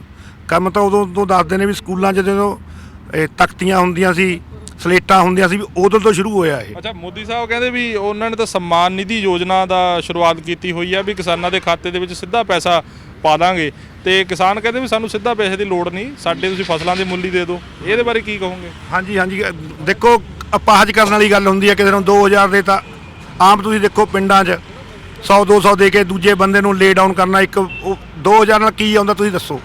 ਤੁਸੀਂ ਵੀ ਆ YouTube ਖੋਲ੍ਹ ਕੇ ਦੇਖਦੇ ਹੋ, ਇੱਕ ਰਾਜਸਥਾਨੀ ਆ UP ਵਾਲਾ ਬੰਦਾ ਕਹਿੰਦਾ ਕੀ ਤਾਜ ਮਹਿਲ ਖਰੀਦ ਲਾਂਗੇ ਇਹਦੇ 'ਚ 2000 ਰੁਪਏ 'ਚ। ਹਾਂਜੀ, ਵੀ ਪਰ ਚੱਕਰ ਕੀ ਹੈ, ਲੋਲੀਪੌਪ ਦੇਣੇ ਸਰਕਾਰ ਛੱਡੇ, ਸਾਨੂੰ ਸਾਡੇ ਹੱਕ ਦੇਵੇ ਬਸ। ਲੋਲੀਪੌਪ ਦੀ ਸਾਨੂੰ ਲੋੜ ਨਹੀਂ ਆ। ਅਸੀਂ ਕੰਮ ਕਰ ਰਹੇ ਹਾਂ, ਰੋਟੀ ਖਾ ਰਹੇ ਹਾਂ, ਇੱਕ ਬੱਚੇ ਨੂੰ ਆਪਾਂ ਖਿਡੌਣਾ ਦੇ ਰਹੇ ਹਾਂ, ਉਹ ਕਹਿੰਦਾ ਮੈਂ ਨਹੀਂ ਲੈਣਾ, ਨਾ ਦਿਓ ਬਸ। ਅਗਰ ਸਰਕਾਰ ਕਹਿੰਦੀ ਹੈ ਵੀ ਅਸੀਂ ਦੇਣਾ ਹੈ, ਜੇ ਅਸੀਂ ਲੈ ਨਹੀਂ ਰਹੇ ਕਿਉਂ ਦੇ ਰਹੀ ਹੈ ਸਾਨੂੰ? ਚੱਕਰ ਮੇਨ ਆਈ ਹੈ ਜੀ, ਆਮ ਬੰਦੇ ਨੂੰ ਮਾਰਨ ਦੀਆਂ ਨੀਤੀਆਂ ਬਣਦੀਆਂ ਨੇ ਜੀ। ਇਹ ਜਿਹੜੀ ਤੁਸੀਂ ਗੱਲ ਕਹੀ ਕਿ ਬੱਚੇ ਨੂੰ ਲੋਲੀਪੌਪ ਦੇਣ ਵਾਲੀ ਗੱਲ ਹੈ ਵੀ ਸਾਨੂੰ ਨਹੀਂ ਚਾਹੀਦਾ, ਤਾਂ ਸਰਕਾਰ ਸਾਨੂੰ ਕਿਉਂ ਦੇ ਰਹੀ ਹੈ।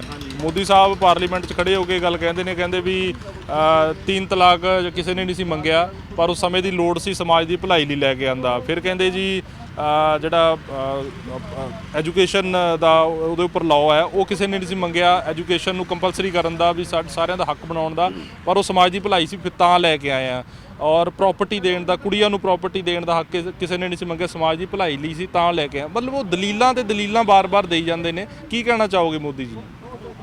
ਦੇਖੋ ਜਿਹੜਾ 3 ਤਲਾਕ ਕਾਨੂੰਨ ਦੀ ਤੁਸੀਂ ਗੱਲ ਕਰਦੇ ਹੋ, ਉਹਦੇ ਵਿੱਚ ਮੋਦੀ ਕਰ ਰਿਹਾ, ਉਹਦੇ ਵਿੱਚ ਕੀ ਆ, ਜਿਹੜੀ ਔਰਤ ਵਰਗ ਹੈ ਸਾਡੇ, ਖਾਸ ਕਰਕੇ ਸਿੱਖ ਧਰਮ ਦੇ ਵਿੱਚ ਜਾਂ ਪੰਜਾਬ ਦੇ ਵਿੱਚ ਸਿੱਖ ਧਰਮ ਦੇ ਵਿੱਚ ਔਰਤ ਨੂੰ ਬਰਾਬਰ ਦਾ ਦਰਜਾ ਦਿੱਤਾ ਜਾ ਚੁੱਕਿਆ ਪਹਿਲਾਂ ਹੀ ਆਲਰੇਡੀ। ਜਿਹੜਾ ਮੁਸਲਮਾਨ ਜਾਂ ਹਿੰਦੂ ਆ ਉਹਨਾਂ ਦੇ ਵਿੱਚ ਹਲੇ ਨਹੀਂ ਹੈਗਾ, ਉਹਨੂੰ ਵੀ ਔਰਤ ਨੂੰ ਬਰਾਬਰ ਦਾ ਰੁਤਬਾ ਨਹੀਂ ਦਿੱਤਾ ਗਿਆ ਹਾਲ ਤੱਕ। ਇਸ ਕਰਕੇ ਉਹਨਾਂ ਲੜਕੀਆਂ ਦੀ ਮੰਗ ਸੀ ਜਿਹਦੇ ਕਰਕੇ ਉਹਨੇ ਕਰਿਆ। ਤੇ ਦੂਜਾ ਤੁਸੀਂ ਸਵਾਲ ਕਰਿਆ ਸੀਗਾ ਇਹਦੇ ਬਾਰੇ, ਲੋਲੀਪੌਪ ਦਾ ਚੱਲਦਾ ਸੀ ਵੀ ਆ ਹੋਊਗਾ। ਪਰ ਰਹੀ ਗੱਲ ਇਹ ਵੀ ਜਿਹੜੇ ਉਹ ਕਹਿੰਦੇ ਵੀ ਮੋਦੀ ਸਾਹਿਬ ਬਾਰ-ਬਾਰ ਮਤਲਬ ਦਲੀਲਾਂ ਦੇ ਕੇ ਆਪਣੇ ਪੁਆਇੰਟ ਨੂੰ ਸਿੱਧ ਕਰਨਾ ਚਾਹੁੰਦੇ ਆ। ਉਹ ਸਿੱਧ ਕਰਨਾ ਚਾਹੁੰਦਾ, ਲੇਕਿਨ ਜਿਹੜੇ ਖੇਤੀਬਾੜੀ ਵਾਲਾ ਸੈਕਟਰ ਦੀ ਗੱਲ ਆਉਂਦੀ ਹੈ, ਜਿਹੜੇ ਕਾਨੂੰਨਾਂ ਦੀ ਗੱਲ ਚੱਲੀ ਹੋਈ ਆ ਹੁਣ ਤੱਕ, ਉਹ ਕਹਿੰਦੇ ਜੇ ਉਹਨਾਂ ਨੇ ਨਹੀਂ ਇਤਰਾਜ਼ ਕੀਤਾ, ਇਹ ਮਤਲਬ ਉਹਨਾਂ ਨੇ ਇਤਰਾਜ਼ ਨਹੀਂ ਕਰਿਆ। ਇਹਨੂੰ ਤਾਂ ਇਹ ਸੀ 370 ਹਟਾਤੀ ਵੀ ਉੱਤੇ ਕੋਈ ਬੋਲਿਆ ਨਹੀਂ ਹੈਗਾ, ਕੋਈ ਚੱਕਰ ਨਹੀਂ। ਹੌਲੀ ਹੌਲੀ ਕਈ ਨੋਟਬੰਦੀ ਕਰਤੀ, ਕੋਈ ਨਹੀਂ ਬੋਲਿਆ ਵੀ ਇਹ ਵੀ ਕਰ ਦਿਓ, ਨਹੀਂ ਕੋਈ ਬੋਲੂਗਾ। ਲੇਕਿਨ ਜਿਹੜਾ ਸਾਡਾ ਕਿਸਾਨ ਹੈ, ਜੱਟ ਜ਼ਿਮੀਂਦਾਰ ਹੈ, ਉਹ ਪੜ੍ਹੇ ਲਿਖੇ ਅੱਜ ਕੱਲ੍ਹ, ਉਹਨਾਂ ਨੂੰ ਹਰ ਇੱਕ ਚੀਜ਼ ਦਾ ਪਤਾ। ਇੱਕ ਪਾਸੇ ਕਹਿ ਰਿਹਾ ਵੀ ਸਾਨੂੰ ਕਾਲੇ ਕਾਨੂੰਨ ਬਾਰੇ ਦੱਸਣਗੇ, ਉਹਨੂੰ ਕਾਲੇ ਕਾਨੂੰਨ ਦਾ ਉਹਨਾਂ ਨੂੰ ਦੱਸੀਏ। ਜਦੋਂ ਜੇ ਕਾਲੇ ਕਾਨੂੰਨ ਬਾਰੇ ਨਹੀਂ ਦੱਸ ਸਕੇ, ਉਹ ਸੋਧਾਂ ਕਾਹਦੇ ਕਰਦੇ ਨੇ। ਰਹੀ ਗੱਲ ਇਹ ਵੀ ਕਹਿੰਦੇ ਵੀ ਅਸੀਂ ਭਲਾਈ ਵਾਸਤੇ ਕਰਿਆ, ਮੰਗਿਆ ਕਿਸੇ ਨੇ? ਕਿਸੇ ਪੰਜਾਬ ਦੇ ਵਿੱਚ ਛੋਟੇ ਹਿੰਦੁਸਤਾਨ 'ਚ ਕਿਸੇ ਨੇ ਕਿਹਾ ਕਿਸੇ ਨੇ ਵੀ ਸਾਨੂੰ ਆਹ ਚੀਜ਼ ਦਿਓ? ਸਾਡਾ ਕਿਸਾਨ ਜਾਂ ਪੂਰਾ ਹਿੰਦੁਸਤਾਨ ਤਾਂ ਸਵਾਮੀਨਾਥਨ ਰਿਪੋਰਟ ਮੰਗ ਰਹੇ ਹੈ, ਔਰ ਇਹਨਾਂ ਨੇ ਉਹ ਕੋਈ ਲਾਗੂ ਨਹੀਂ ਹੋਈ। ਦੂਜੀ ਵਾਰੀ ਇਸੇ ਸਵਾਮੀਨਾਥਨ ਦੇ ਉਹਦੇ ਸਹਾਰੇ ਇਹਨਾਂ ਨੇ ਆਪਣੀ ਸਰਕਾਰ ਬਣਾਈ ਹੈ। ਜਿਹੜੀ ਚੀਜ਼ ਮੰਗ ਰਿਹਾ ਉਹ ਦੇ ਨਹੀਂ ਰਹੇ। ਇਹ ਕਿਸੇ ਨੇ ਮੰਗੀ ਨਹੀਂ, ਇਹ ਕਰੀ ਨਹੀਂ। ਫਿਰ ਦਿੱਲੀ ਦੀ ਆ ਗਈ ਗੱਲ, ਉੱਥੇ ਸਿਰਫ ਇੰਟਰਨੈਸ਼ਨਲ ਮੀਡੀਆ ਜਿਹੜਾ ਹੈਗਾ ਉਹ ਸਿਰਫ ਉਹਨਾਂ ਨੂੰ, ਸਾਡੇ ਕਿਸਾਨਾਂ ਨੂੰ ਗਲਤ ਭੜਕਾ ਕੇ, ਮਤਲਬ ਉਹਨਾਂ ਕਹਿ ਰਹੇ ਵੀ ਅੱਤਵਾਦੀ ਹੈ ਜਾਂ ਕੁਝ ਵੀ ਹੈ। ਨੈਸ਼ਨਲ ਮੀਡੀਆ ਕਹਿ ਰਿਹਾ ਸਾਡਾ, ਜਿਹੜੇ ਬਾਕੀ ਨਹੀਂ ਕਰ ਰਹੇ ਹੈਗੇ, ਜਿਹੜੇ ਖੁਦ ਦੇ ਚੈਨਲ ਉਹਨਾਂ ਆਪਣੇ ਨੇ, ਸਾਨੂੰ ਨੀਚਾ ਦਿਖਾ ਰਹੇ ਨੇ। ਸਾਨੂੰ ਨੀਚਾ ਦਿਖਾਉਣ ਦੀ ਗੱਲ ਤਾਂ 26 ਜਨਵਰੀ ਇਹਨਾਂ ਨੇ ਗਲਤ ਰਾਹ ਪਾਏ। ਔਰ ਜਿਹੜੀ ਭੰਨ ਤੋੜ ਉੱਤੇ ਹੋਈ ਆ, ਕਿਸਾਨ ਜਿੰਨੇ ਵੀ ਸਾਡੇ ਗਏ ਹੋਏ ਨੇ ਬੰਦੇ ਜਾ ਕੇ ਆਏ ਨੇ ਉੱਤੇ, ਉਹ ਕਹਿੰਦੇ ਕਿਸਾਨਾਂ ਨੇ ਕੋਈ ਭੰਨ ਤੋੜ ਨਹੀਂ ਕਰੀ। ਇਹ ਸਿਰਫ ਮੋਦੀ ਦੇ ਆਪਣੇ ਬੰਦੇ, RSS ਦੇ ਬੰਦੇ ਜਾਂ ਇਹਨਾਂ ਦੇ ਆਪਣੇ BJP ਦੇ ਵਿੱਚ ਬੰਦੇ ਜਾ ਕੇ ਉਹਨਾਂ ਨੇ ਭੰਨ ਤੋੜ ਕੀਤੀ ਗਈ ਹੈ। ਬਹੁਤ ਪੁਲਿਸ ਸੀਗੀ ਜਿਨ੍ਹਾਂ ਦੇ ਉੱਪਰ ਬੈਚ ਵੀ ਨਹੀਂ, ਨੇਮ ਬੈਚ ਵੀ ਨਹੀਂ ਲੱਗੇ ਹੋਏ। ਉਹ RSS ਦੇ ਬੰਦੇ ਨੇ। ਇੱਕ ਇੰਸਪੈਕਟਰ ਦੀ ਤਾਂ ਪੁੱਛ ਰਹੇ ਸੀ ਇੱਕ ਪੱਤਰਕਾਰ ਵੀ ਤੁਹਾਡੇ ਨੇਮ ਪਲੇਟ ਨਹੀਂ ਹੈ ਜਾਂ ਤੁਹਾਡੇ ਬੈਚ ਨਹੀਂ ਹੈ, ਕਹਿੰਦਾ ਗਿਰ ਗਿਆ। ਜਿਹੜੇ ਕਹਿੰਦੇ ਬਾਕੀ ਇਹਨਾਂ ਵੀ ਕਹਿੰਦੇ ਸਾਰਿਆਂ ਦੇ ਗਿਰ ਗਏ, ਕਿਉਂਕਿ ਜਿਹੜੀ ਦਿੱਲੀ ਪੁਲਿਸ ਸੀਗੀ ਹਰ ਇੱਕ ਦੇ ਉੱਪਰ ਬੈਚ ਲੱਗਿਆ ਸੀ, ਨੇਮ ਲੱਗਿਆ, ਸਭ ਕੁਝ ਲੱਗਿਆ ਉਹਨਾਂ ਦੇ ਕਿਉਂ ਨਹੀਂ ਸੀ? ਕਿਉਂ? ਕਾਰਨ ਇਹ ਸੀਗਾ ਉਹਨਾਂ ਵਰਦੀਆਂ ਪਾ ਕੇ ਕਿਸਾਨਾਂ ਨੂੰ ਕੁੱਟਣ ਵਾਸਤੇ ਉਹਨੇ। ਰਹੀ ਗੱਲ ਜਿਹੜੇ ਹੁਣ ਜੀਨਾ ਪਾ ਕੇ ਉਹਨਾਂ ਨੂੰ ਤੁਸੀਂ ਬਟੂ ਜੈਕਟਾਂ ਦੇ ਰਹੇ ਹੈ ਪਥਰਾਅ ਤੋਂ ਬਚਾਉਣ ਦੀ ਖਾਤਰ, ਕੀ ਉਹ ਪੁਲਿਸ ਆ? ਨਹੀਂ ਹੋ ਸਕਦੀ ਪੁਲਿਸ। ਕੋਈ ਵੀ ਪੁਲਿਸ ਆ, ਕੋਈ ਵੀ ਡਿਫੈਂਸ, ਕੋਈ ਵੀ ਚੀਜ਼ ਆ, ਡਿਫੈਂਸ ਵਾਲੀ ਕੋਈ ਵੀ ਚੀਜ਼ ਆ ਗਈ, ਉਹ ਬਿਨਾਂ ਵਰਦੀ ਤੋਂ ਨਹੀਂ ਜਾਏਗਾ। ਉਹਨਾਂ ਦੇ ਆਪਣੇ ਬੰਦੇ ਸਾਰੇ ਇਹ ਇਹਨਾਂ ਸਾਡੇ ਕਿਸਾਨਾਂ ਨੂੰ ਗਲਤ ਦਿਸ਼ਾ ਦੇ ਤੇ ਲੋਕਾਂ ਨੂੰ ਬਦਨਾਮ ਕੀਤਾ ਗਿਆ। ਸਾਡੇ ਕਿਸਾਨਾਂ ਨੇ ਹਾਲ ਤਾਈਂ ਕੁਝ ਨਹੀਂ ਕਰਿਆ। ਜਿਹੜੀ ਗਦਾਰੀ ਦੀ ਜਾਂ ਮਤਲਬ ਕਰੀ ਆ, ਉਹ ਗਲਤੀ ਉਹਨਾਂ ਦੀ ਵੀ ਨਹੀਂ, ਇੱਕ ਗਲਤ ਸਰਕਾਰ ਦੀ ਸੀ। ਇਹਨੇ ਗਲਤ ਰਸਤੇ ਪਾਏ ਤਾਂ ਇਹ ਕੰਮ ਹੋਇਆ। ਸਾਡੇ ਕਿਸੇ ਬੰਦੇ ਨੇ ਹਾਲ ਤੱਕ ਨਹੀਂ ਉਹ ਕਰ ਰਹੇ ਨਾ, ਪੁੱਛ ਲਓ।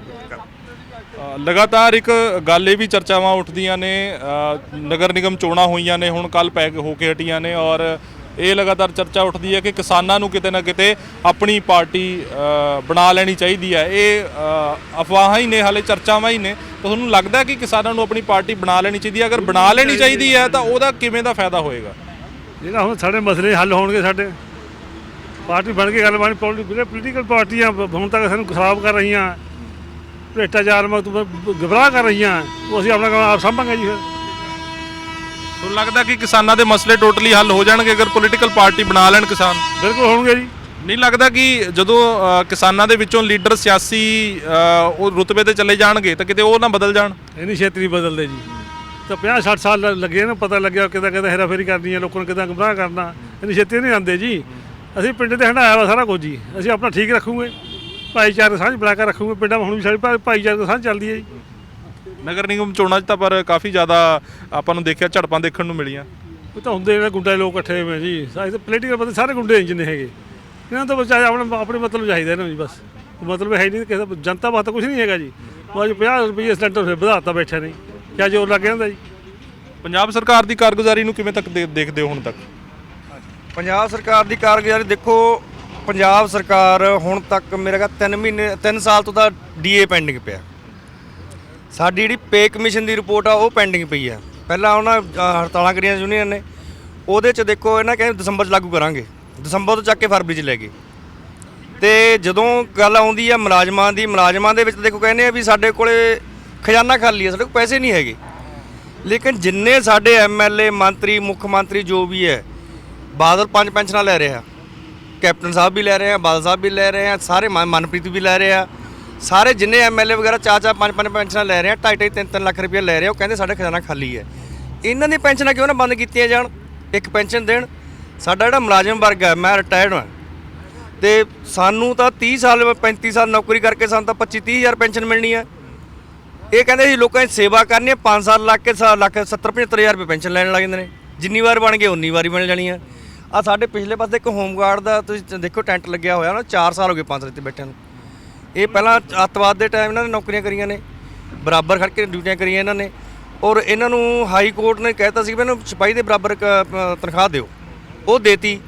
ਲੇਕਿਨ ਜਦੋਂ ਤੁਸੀਂ ਸਿਪਾਹੀ ਦੇ ਬਰਾਬਰ ਉਹਨੂੰ ਤਨਖਾਹ ਦੇ ਰਹੇ ਤਾਂ ਉਹਨਾਂ ਪੈਨਸ਼ਨ ਦਾ ਹੱਕ ਵੀ ਬਣਦਾ। 4 ਸਾਲ ਤੋਂ ਬੈਠੇ ਆ ਵਿਚਾਰੇ ਇੱਥੇ ਭੁੱਖਣ ਪੰਜ ਆਉਂਦੇ ਜਾਂਦੇ ਇਹਨਾਂ ਵਾਸਤੇ ਕੋਈ ਪੈਸਾ ਨਹੀਂ ਹੈਗਾ ਸਰਕਾਰ ਕੋਲੇ। ਆਪਣੇ 5-5 ਪੈਨਸ਼ਨਾਂ ਲੈਣ ਵਾਸਤੇ ਨਾ ਕੋਈ ਪੈਸਾ ਹੈਗਾ। ਕਿਉਂ? ਕਿਉਂਕਿ ਇਹਨਾਂ ਦਾ ਆਪਣਾ ਨੁਕਸਾਨ ਹੋ ਰਿਹਾ। ਜਦੋਂ ਤੱਕ ਇਹਨਾਂ ਨੇ ਆਪਣੀ ਤਨਖਾਹ ਵਧਾਉਣੀ ਹੈ, ਸਾਡੇ ਵਾਸਤੇ ਪੇ ਕਮਿਸ਼ਨ ਬੈਠਦਾ ਮੁਲਾਜ਼ਮਾਂ ਵਾਸਤੇ। ਜਿੱਦਣ ਇਹਨਾਂ ਨੇ ਆਪਣੀ ਕੋਈ ਤਨਖਾਹ ਜਾਂ ਪੈਨਸ਼ਨ ਵਧਾਉਣੀ ਹੈ, ਉੱਥੇ ਇੱਕ ਬੰਦੇ ਨੇ ਵਿੱਚੋਂ ਕਹਿਣਾ ਵੀ ਤੁਸੀਂ ਉੱਠ ਕੇ ਖੜੇ ਹੋ, ਕਹਿ ਦਿਓ ਵੀ ਤੁਹਾਡੇ ਇੰਨੀ ਤਨਖਾਹ ਵਧਾਤੀ, ਉੱਥੇ ਤਾੜੀਆਂ ਮਾਰਨੀਆਂ ਟੇਬਲ ਤੇ, ਲਓ ਜੀ ਤਨਖਾਹ ਵਧ ਗਈ ਉਹਨਾਂ ਦੀ। ਸਾਡੇ ਵਾਲਾ ਜਿਹੜਾ ਪੇ ਕਮਿਸ਼ਨ ਹੈ ਉਹਦੇ ਵਾਸਤੇ ਪਹਿਲਾਂ ਉਹਨੂੰ ਕਹਿਣਗੇ ਤਾਂ ਆਹ ਨਹੀਂ ਕਰਨਾ, ਤਾਂ ਉਹ ਨਹੀਂ ਕਰਨਾ, ਤਾਂ ਉਹ ਨਹੀਂ ਕਰਨਾ। ਉਹਨੂੰ ਬੰਦਸ਼ ਦੇ ਵਿੱਚ ਦੇ ਕੇ ਤਾਂ ਉਹਨੂੰ ਪੇ ਕਮਿਸ਼ਨ ਤੋਂ ਲਾਗੂ ਕਰਾਇਆ ਜਾਂਦਾ।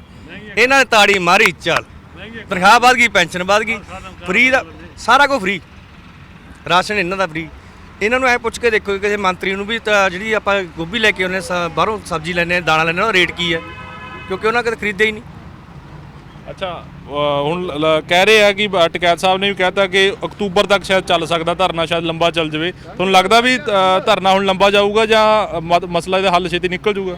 ਦੇਖੋ, ਸਰਕਾਰ ਦਾ ਰਵੱਈਆ ਇਹ ਹੈ ਵੀ ਧਰਨਾ ਫੇਲ ਹੋ ਜਾਵੇ, ਧਰਨਾ ਸਿਰੇ ਜਾਊਗਾ। ਇਹ ਕਿਸਾਨ ਤਾਂ ਪਿੱਛੇ ਮੁੜੂਗਾ, ਚਾਹੇ ਉਹ ਟਿਕਰੀ ਬਾਰਡਰ ਆ, ਗਾਜੀਪੁਰ ਆ, ਸਿੰਘੂ ਆ।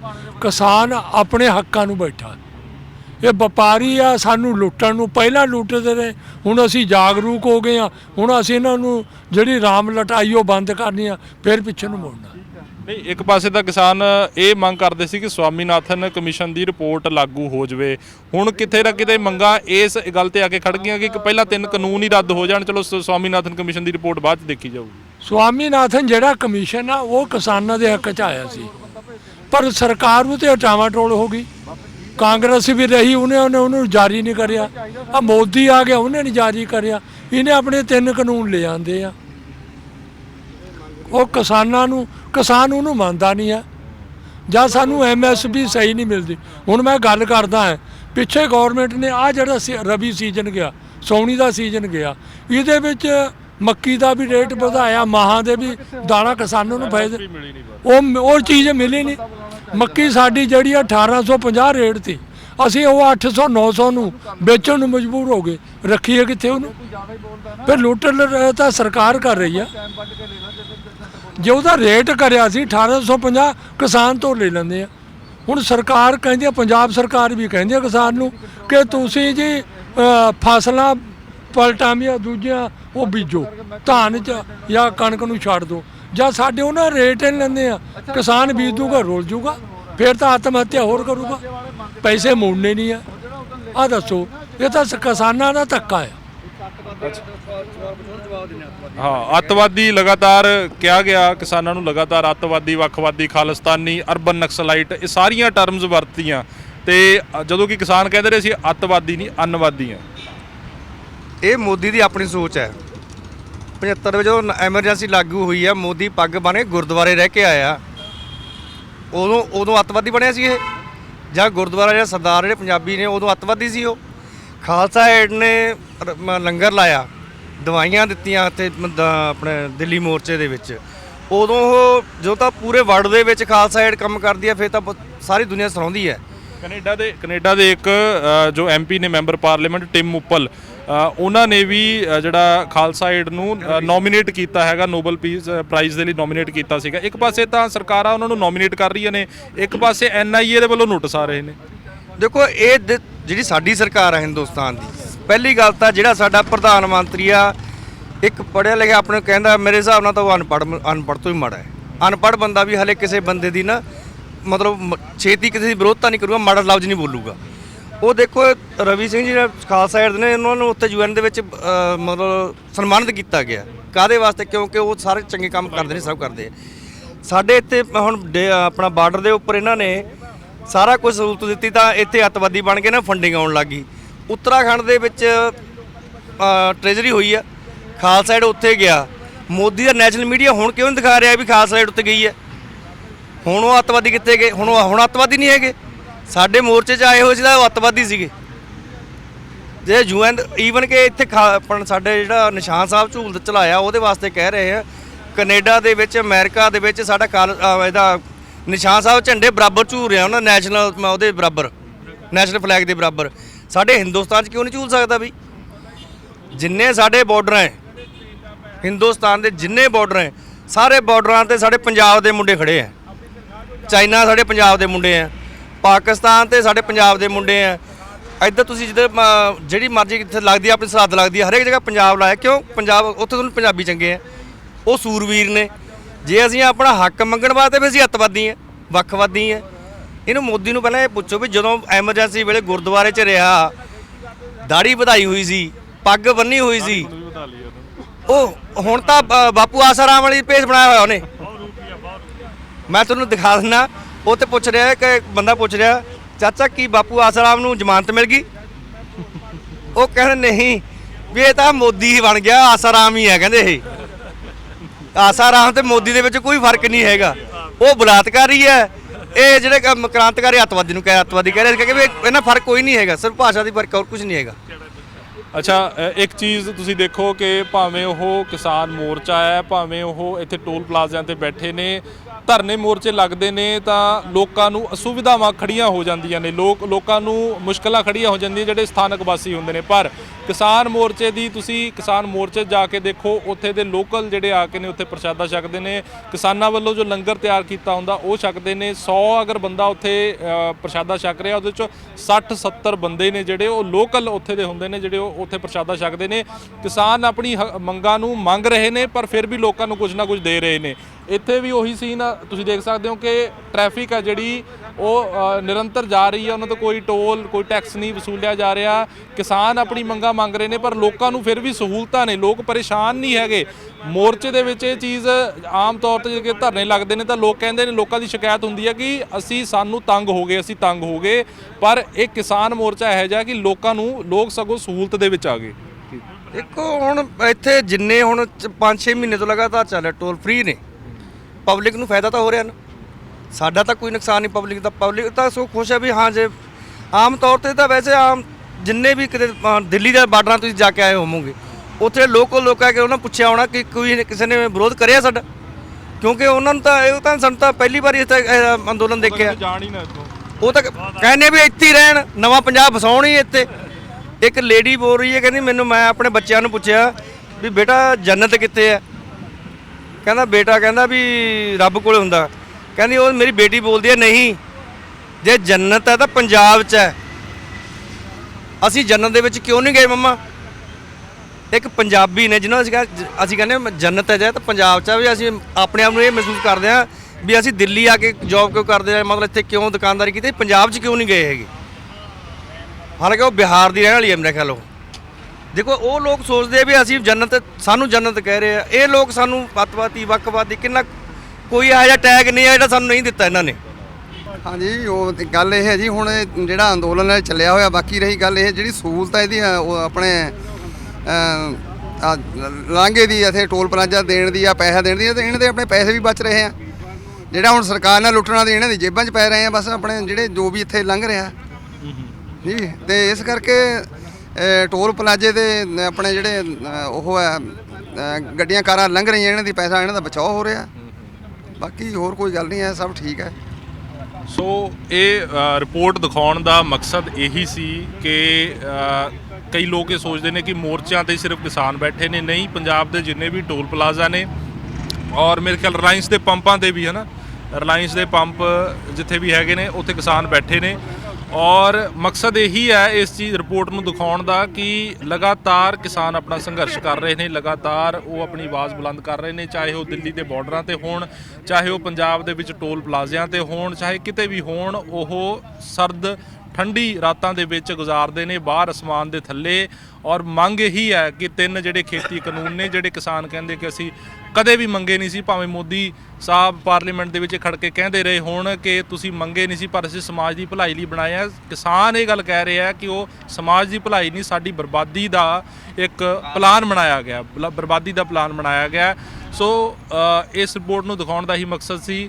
ਕੁਰਾਲੀ ਰੋਡ ਸੋਲਖੀਆਂ ਟੋਲ ਪਲਾਜ਼ੇ ਤੇ ਅਸੀਂ ਪਹੁੰਚੇ ਆ, ਕਿਸਾਨਾਂ ਨਾਲ ਗੱਲਬਾਤ ਕੀਤੀ ਆ। ਹੁਣ ਤੁਹਾਨੂੰ ਅੰਦਰ ਦਿਖਾ ਦਿੰਦੇ ਆ, ਅੰਦਰ ਦੀਆਂ ਕੁਝ ਤਸਵੀਰਾਂ ਦਿਖਾ ਦਿੰਦੇ ਆ ਕਿ ਅੰਦਰ ਕਿਸ ਤਰੀਕੇ ਨਾਲ ਕਿਸਾਨ ਰਹਿੰਦੇ ਨੇ, ਉਹਨਾਂ ਦਾ ਖਾਣ ਪੀਣ ਦਾ ਪ੍ਰਬੰਧ ਕਿਵੇਂ ਦਾ, ਰਾਤ ਨੂੰ ਸੌਣ ਦਾ ਪ੍ਰਬੰਧ ਕਿਵੇਂ ਦਾ। ਕਿਉਂਕਿ ਸੜਕਾਂ ਦੇ ਉੱਪਰ ਇੱਕ ਟੈਂਟ ਹੀ ਆ ਜਿਹਦੇ ਉੱਪਰ ਉਹ ਜਿਹਦੇ 'ਚ ਰਹਿ ਕੇ ਆਪਣਾ ਉਹ ਪਿਛਲੇ 5-6 ਮਹੀਨਿਆਂ ਤੋਂ ਲੱਗੇ ਹੋਏ ਨੇ ਲਗਾਤਾਰ। ਸੋ ਆਓ ਤੁਹਾਨੂੰ ਦਿਖਾਉਂਦੇ ਆ।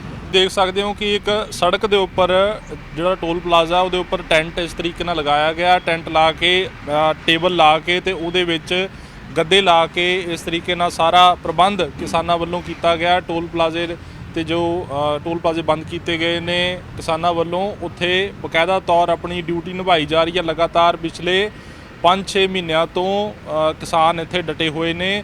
ਤਕਰੀਬਨ 80 ਦਿਨ ਹੋ ਗਏ ਨੇ ਸਿੰਘੂ ਬਾਰਡਰ ਤੇ ਮੋਰਚਾ ਲੱਗਿਆ ਹੋਇਆ, ਪਰ ਪਿਛਲੇ 5-6 ਮਹੀਨਿਆਂ ਤੋਂ ਜਦੋਂ ਤੋਂ ਇਹ ਕਿਸਾਨੀ ਸੰਘਰਸ਼ ਸ਼ੁਰੂ ਹੋਇਆ, ਪਹਿਲਾਂ ਰੇਲਵੇ ਲਾਈਨਾਂ ਰੋਕੀਆਂ ਗਈਆਂ ਸੀ, ਫਿਰ ਟੋਲ ਪਲਾਜ਼ੇ ਰੋਕੇ ਗਏ, ਰੇਲਵੇ ਲਾਈਨਾਂ ਬਹਾਲ ਕਰ ਦਿੱਤੀਆਂ ਗਈਆਂ, ਪਰ ਟੋਲ ਪਲਾਜ਼ਿਆਂ ਤੇ ਲਗਾਤਾਰ ਕਿਸਾਨ ਉਸੇ ਤਰੀਕੇ ਨਾਲ ਬੈਠੇ ਹੋਏ ਨੇ। ਗੱਲਬਾਤ ਕਰ ਲੈਂਦੇ ਆ।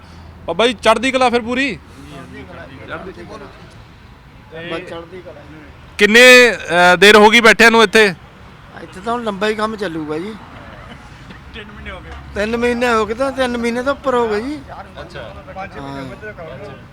ਪੂਰੀਆਂ ਮੌਜਾਂ। ਮੋਦੀ ਸਾਹਿਬ ਤਾਂ ਕਹਿੰਦੇ ਸੋਚਦੇ ਹੋਣਗੇ ਵੀ ਕਿਤੇ ਥੱਕ ਗਏ ਹੋਣਗੇ। ਹੁਣ ਅਸੀਂ ਕਾਹਦੇ ਥੱਕਣਾ, ਹੁਣ ਤਾਂ ਵਾਹਿਗੁਰੂ ਦੀ ਕਿਰਪਾ ਜੀ। ਅੱਛਾ, ਤੁਸੀਂ ਇੱਥੇ ਰਹਿੰਦੇ ਹੋ? 24 ਘੰਟੇ ਇੱਥੇ ਰਹਿਣਾ ਜੀ। 24 ਘੰਟੇ? ਹਾਂਜੀ। ਤੇ ਸੇਵਾ ਫਿਰ ਕਿਵੇਂ ਨਿਭਾ ਰਹੇ ਹੋ? ਸੇਵਾ ਕਰੀ ਦੀ ਪੂਰੀ। ਅੱਛਾ, ਖਾਣ ਪੀਣ ਦਾ ਪ੍ਰਬੰਧ ਕਿਵੇਂ ਕਰਦੇ ਹੋ ਫਿਰ? ਵਧੀਆ ਖਾਣ ਪੀਣ ਦਾ ਪ੍ਰਬੰਧ ਹੈ ਵਧੀਆ ਜੀ। ਅੱਛਾ, ਹਾਂਜੀ। ਤੇ ਕੋਈ ਦਿੱਕਤ ਆਉਂਦੀ ਹੋਵੇ ਇੱਥੇ, ਪਰੇਸ਼ਾਨੀ, ਕਿਉਂਕਿ ਸੜਕ ਦੇ ਉੱਪਰ ਰਹਿਣਾ? ਹਾਂਜੀ, ਕੋਈ ਦਿੱਕਤ ਨਹੀਂ ਹੈਗੀ। ਹਾਂਜੀ, ਨਾ ਜੀ ਕੋਈ ਦਿੱਕਤ ਨਹੀਂ ਹੈਗੀ। ਕੋਈ ਦਿੱਕਤ ਨਹੀਂ ਹੈਗੀ। ਤੇ ਕਿਸਾਨਾਂ ਨੂੰ ਕੀ ਕਹਿਣਾ ਚਾਹੋਗੇ ਜਿਹੜੇ ਉੱਥੇ ਬੈਠੇ ਨੇ, ਮੋਰਚੇ ਤੇ ਬੈਠੇ ਨੇ? ਡਟੇ ਹੋ ਜੀ, ਪਤਾ ਹੀ ਕਹਿੰਦੇ ਜਦ ਤੱਕ ਉਹ ਬੈਠੇ ਜਦ ਤੱਕ ਅਸੀਂ ਬੈਠੇ ਨੇ ਡਟੇ ਹੋਏ, ਜਦ ਤੱਕ ਕਾਲੇ ਕਾਨੂੰਨ ਮਾਫ ਨਹੀਂ ਹੁੰਦਾ ਜਦ ਤੱਕ ਬੈਠੇ ਨਹੀਂ ਡਟੇ ਹੋਏ। ਮੋਦੀ ਸਾਹਿਬ ਨੂੰ ਕੀ ਕਹਿਣਾ ਚਾਹੋਗੇ? ਮੋਦੀ ਸਾਹਿਬ ਦਾ ਯਾਰ ਕਾਲੇ ਕਾਨੂੰਨਾਂ ਦੇ ਮਗਰ ਖੜੇ ਆ। ਇਸ ਤਰ੍ਹਾਂ ਜਦ ਤੱਕ ਚੱਲੂਗਾ ਚੱਲੀ ਜਾਣਾ ਇਹ ਕੰਮ।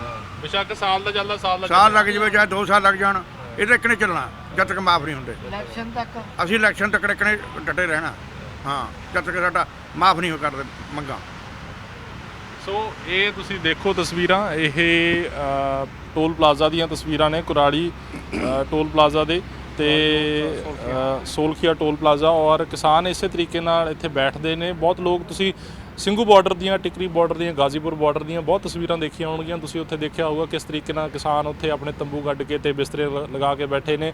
ਬੋਰ ਕਰ ਲਏ ਗਏ ਨੇ, ਪਾਣੀ ਦੇ ਸਮਰਸੀਬਲ ਬੋਰ ਹੋ ਗਏ ਨੇ, ਪਰ ਪੰਜਾਬ ਦੇ ਵਿੱਚ ਵੀ ਲਗਾਤਾਰ ਕਿਸਾਨ ਟੋਲ ਪਲਾਜ਼ਿਆਂ ਤੇ ਬੈਠੇ ਨੇ। ਔਰ ਜਿਹਦਾ ਕਿ ਫਾਇਦਾ ਇੱਕ ਤਰ੍ਹਾਂ ਆਪਾਂ ਕਹਿ ਸਕਦੇ ਹਾਂ ਕਿ ਆਮ ਲੋਕਾਂ ਨੂੰ ਪਹੁੰਚ ਰਿਹਾ। ਕੈਮਰਾਮੈਨ ਵੇਦ ਪ੍ਰਕਾਸ਼ ਨਾਲ ਜੀ। ਇਹ ਦੇਖੋ ਜੀ, ਇਹ ਅਸੀਂ ਬਾਅਦ ਟੇਬਲ ਲਾਏ ਨੇ। ਪਹਿਲਾਂ ਇੱਥੇ ਸਾਡਾ ਨਾ ਅਤੇ ਨੀਚੇ ਸਾਡੇ ਬਿਸਤਰ ਲੱਗੇ ਹੋਏ ਸੀਗੇ।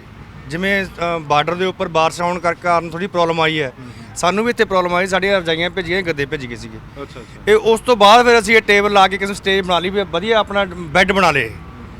ਸਾਨੂੰ ਹੁਣ ਇੱਥੇ ਕੋਈ ਪ੍ਰੋਬਲਮ ਨਹੀਂ ਹੈਗੀ, ਪਾਣੀ ਵੀ ਹੈਗਾ ਸਾਡੇ ਕੋਲ, ਸਭ ਕੁਝ ਹੈਗਾ। ਇਹ ਮੁੰਡਾ ਸਾਡੇ ਕੋਲ 2 ਬੰਦੇ ਨੇ, 24 ਘੰਟੇ ਰਹਿੰਦੇ ਆ। ਬਾਕੀ ਜਿੰਨੀ ਸਾਡੀ ਸੰਗਤ ਆਉਂਦੀ ਆ, ਡੇਲੀ ਆਉਂਦੇ ਆ, ਜਾਂਦੇ ਆ।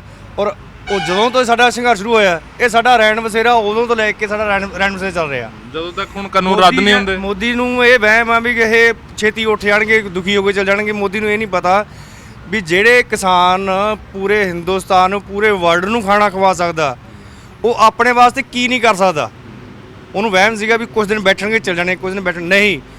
ਜਿਹੜਾ ਇੱਥੋਂ ਚੀਜ਼ ਹਰ ਇੱਕ ਚੀਜ਼ ਪੈਦਾ ਹੁੰਦੀ ਆ ਉਹ ਆਪਣੇ ਵਾਸਤੇ ਨਹੀਂ ਕਰ ਸਕਦਾ। ਸਾਡਾ ਤਾਂ ਇਹਨੂੰ ਜੇ ਵਹਿਮ ਆ ਨਾ ਵੀ ਛੇਤੀ ਚੱਲ ਜਾਣਗੇ, ਭਾਵੇਂ 24 ਤੱਕ ਰੱਖ ਕੇ ਦੇਖ ਲਵੇ ਸਾਡੇ ਕਿਸਾਨ ਫੇਰ ਵੀ ਨਹੀਂ ਜਾਣਗੇ। ਔਰ 24 ਦੇ ਵਿੱਚ ਇਹਨੂੰ ਇਹੋ ਜਿਹਾ ਰਗੜਾ ਲੱਗੂਗਾ ਜ਼ਿੰਦਗੀ ਭਰ ਯਾਦ ਰੱਖੂਗਾ। ਮੁੜ ਕੇ ਜ਼ਿੰਦਗੀ 'ਚ ਕਾਮਯਾਬ ਨਹੀਂ ਹੋ ਸਕਦਾ ਜਿੰਨਾ ਜਿਸ ਹਿਸਾਬ ਨਾਲ ਪੰਗਾ ਲੈ ਰਿਹਾ।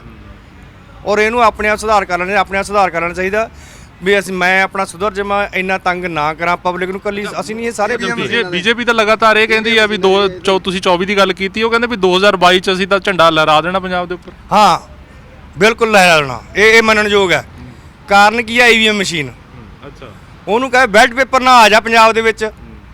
ਜੇ ਤੇਰੇ ਡੱਬੇ ਖਾਲੀ ਨਾ ਗਏ ਤਾਂ ਫਿੱਟ ਲਾਣ ਦਾ ਪੰਜਾਬੀਆਂ ਦੇ ਆ ਕੇ ਦੇਖ ਬੈਲਟ ਪੇਪਰ ਨਾਲ। ਤੇਰੀ EVM ਦੇ ਮਸ਼ੀਨ ਕਰਕੇ ਇਹਨੂੰ ਹੋਇਆ ਘਮਾਣਾ EVM ਮਸ਼ੀਨ ਤੇ। ਜੇ ਜੰਗ ਲੜਨੀ ਹੈ ਨਾ ਤਾਂ ਸਿੱਧੇ ਹੋ ਕੇ, ਹੁਣ ਅੱਜ ਕੱਲ੍ਹ ਦੇ ਬਦਮਾਸ਼ੀ ਨੇ ਇੱਕ ਬੰਦੇ 10 ਬੰਦੇ ਪੈ ਗਏ ਜਾਂ ਹੋ ਗਏ, ਉਹਨੂੰ ਕਹੇ ਪੱਟ ਤੇ ਥਾਪੀ ਮਾਰ ਕੇ ਆ, ਮੈਂ ਪੰਜਾਬ 'ਚ ਇਲੈਕਸ਼ਨ ਲੜਨ ਚੱਲਿਆ, ਆ ਕੇ ਦੇਖ ਬੈਲਟ ਪੇਪਰ ਨਾਲ ਆ, ਤੈਨੂੰ ਪਤਾ ਲੱਗੇ ਵੀ ਪੰਜਾਬੀਆਂ ਦੀ ਜੱਟਾਂ ਦੀ ਕੌਮ ਕੀ ਚੀਜ਼ ਹੈ। ਤੈਨੂੰ ਕਿਹੜਾ ਵੋਟ ਪਾ ਰਿਹਾ, ਤੈਨੂੰ ਪਤਾ ਲੱਗੂ ਵੋਟ ਕਿਹੜਾ ਪਾ ਰਿਹਾ ਤੈਨੂੰ। ਆਮ ਕਿਸਾਨ, ਜੇ ਕਿਸਾਨ ਆਪਣੀ ਕੋਈ ਸਿਆਸੀ ਧਿਰ ਬਣਾਉਂਦੇ ਨੇ ਤਾਂ ਆਮ ਕਿਸਾਨ ਦੀ ਕੀ ਰਾਏ ਹੈ ਕਿ ਉਹਨੂੰ ਬਣਾਉਣੀ ਚਾਹੀਦੀ ਹੈ ਉਹਨਾਂ ਨੂੰ ਜਾਂ ਨਹੀਂ? ਦੇਖੋ ਜਿਵੇਂ ਹੁਣ ਅੰਨਾ ਹਜ਼ਾਰਾ ਇਹਨੇ ਸੰਘਰਸ਼ ਕਰਿਆ ਸੀ, ਉਹ ਤੋਂ ਆਮ ਆਦਮੀ ਪਾਰਟੀ ਨੇ ਕੇਜਰੀਵਾਲ ਨਿਕਲਿਆ। ਇਹ ਤਾਂ ਸਾਡੇ ਆਪਣੇ ਪੰਜਾਬ ਦੇ ਕਿਸਾਨ ਨੇ, ਪੰਜਾਬ ਦੀ ਯੂਨੀਅਨ ਨੇ। ਲੇਕਿਨ ਜਦੋਂ ਹੋਣਾ ਤਾਂ ਬਹੁਤ ਕੁਝ ਚਾਹੀਦਾ, ਅਸੀਂ ਤਾਂ ਇਹ ਕਹਿੰਦੇ ਬਹੁਤ ਕੁਝ ਹੋਣਾ ਚਾਹੀਦਾ। ਲੇਕਿਨ ਜੋ ਸਾਡੇ ਜਥੇਬੰਦੀਆਂ ਜਾਂ ਜਿਵੇਂ ਇਕੱਠੇ ਬੈਠ ਕੇ ਗੱਲਬਾਤ ਹੋਊਗੀ, ਉਸ ਤੋਂ ਬਾਅਦ ਕੋਈ ਵੀ ਸੰਘਰਸ਼ ਹੁੰਦਾ ਨਾ, ਇਹ ਪਹਿਲਾਂ ਉਹਦੀ ਰੂਪਰੇਖਾ ਲਿਖੀ ਜਾਂਦੀ, ਉਸ ਤੋਂ ਬਾਅਦ ਜਾ ਕੇ ਉਹ ਤਿਆਰ ਕੀਤਾ ਜਾਂਦਾ। ਤੇ ਇਸ ਕਰਕੇ ਵੀ ਹੋਣੀ ਚਾਹੀਦੀ ਹੈ। ਪਰ ਜੇ ਸਾਡੇ ਕਿਸਾਨ ਜਥੇਬੰਦੀਆਂ ਵੱਲੋਂ ਇੱਕ ਵਾਰੀ ਮੀਟਿੰਗ ਹੋ ਕੇ ਕਿਸਾਨ ਜਥੇਬੰਦੀਆਂ ਨੇ ਆਪਣੇ ਕੋਈ ਮਤਲਬ ਸਿਆਸੀ ਸ਼ੁਰੂ ਕਰਤਾ ਤਾਂ ਸਾਰੀਆਂ ਹੀ ਪਾਰਟੀਆਂ ਖਤਮ ਹੋ ਜਾਣਗੀਆਂ ਪੰਜਾਬ ਦੇ ਵਿੱਚੋਂ ਖਾਸ ਕਰਕੇ। ਬਹੁਤ ਬਹੁਤ ਧੰਨਵਾਦ। ਸੋ ਇਹ ਕਿਸਾਨ ਜੋ ਵੱਖੋ ਵੱਖਰੇ ਕਿਸਾਨਾਂ ਨਾਲ ਗੱਲਬਾਤ ਕੀਤੀ, ਉਹਨਾਂ ਦੀ ਆਪਣੀ ਰਾਏ ਆ। ਮੇਨ ਮੰਗ ਇਹੀ ਹੈ ਕਿ ਤਿੰਨੇ ਕਾਨੂੰਨ ਹੈ ਜਿਹੜੇ ਖੇਤੀ ਕਾਨੂੰਨ ਉਹ ਰੱਦ ਕਰਵਾ ਲਏ ਜਾਣ। ਸੋ ਇੱਕ ਵਾਰ ਆਹ ਆਪਾਂ ਦਿਖਾ ਦਿੰਦੇ ਆ ਕਿ ਖਾਣ ਪੀਣ ਦਾ ਜੋ ਪ੍ਰਬੰਧ ਆ ਉਹਨਾਂ ਦਾ, ਇੱਥੇ ਹੀ ਸਾਰਾ ਕੁਝ ਉਹਨਾਂ ਨੇ ਭਾਂਡੇ ਵਗੈਰਾ ਔਰ ਖਾਣ ਪੀਣ ਦਾ ਸਾਰਾ ਸਿਲੰਡਰ, ਚੁੱਲ੍ਹਾ ਜੋ ਹੈ ਦੇਖ ਲੈਣਾ ਪਏ, ਉਹ ਸਾਰਾ ਕੁਝ ਸਬਜ਼ੀ ਵਗੈਰਾ ਉੱਥੇ ਰੱਖੀ ਹੋਈ ਹੈ। ਔਰ ਇੱਥੇ ਹੀ ਲਗਾਤਾਰ ਕਿਸਾਨ ਮੋਰਚੇ ਦੇ ਉੱਪਰ ਡਟੇ ਹੋਏ ਨੇ ਔਰ ਮੰਗ ਉਹੀ ਹੈ ਵੀ ਤਿੰਨੇ ਕਾਨੂੰਨ ਰੱਦ ਕਰਵਾ ਲਏ ਜਾਣ। ਫਿਲਹਾਲ ਮੈਨੂੰ ਬਲਦੀਪ ਸਿੰਘ ਨੂੰ ਦਿਓ ਇਜਾਜ਼ਤ। ਕੈਮਰਾਮੈਨ ਵੇਦ ਰਾਮ ਦੇ ਨਾਲ ਮੈਂ ਬਲਦੀਪ ਸਿੰਘ, ਹਮਦਰਦ TV।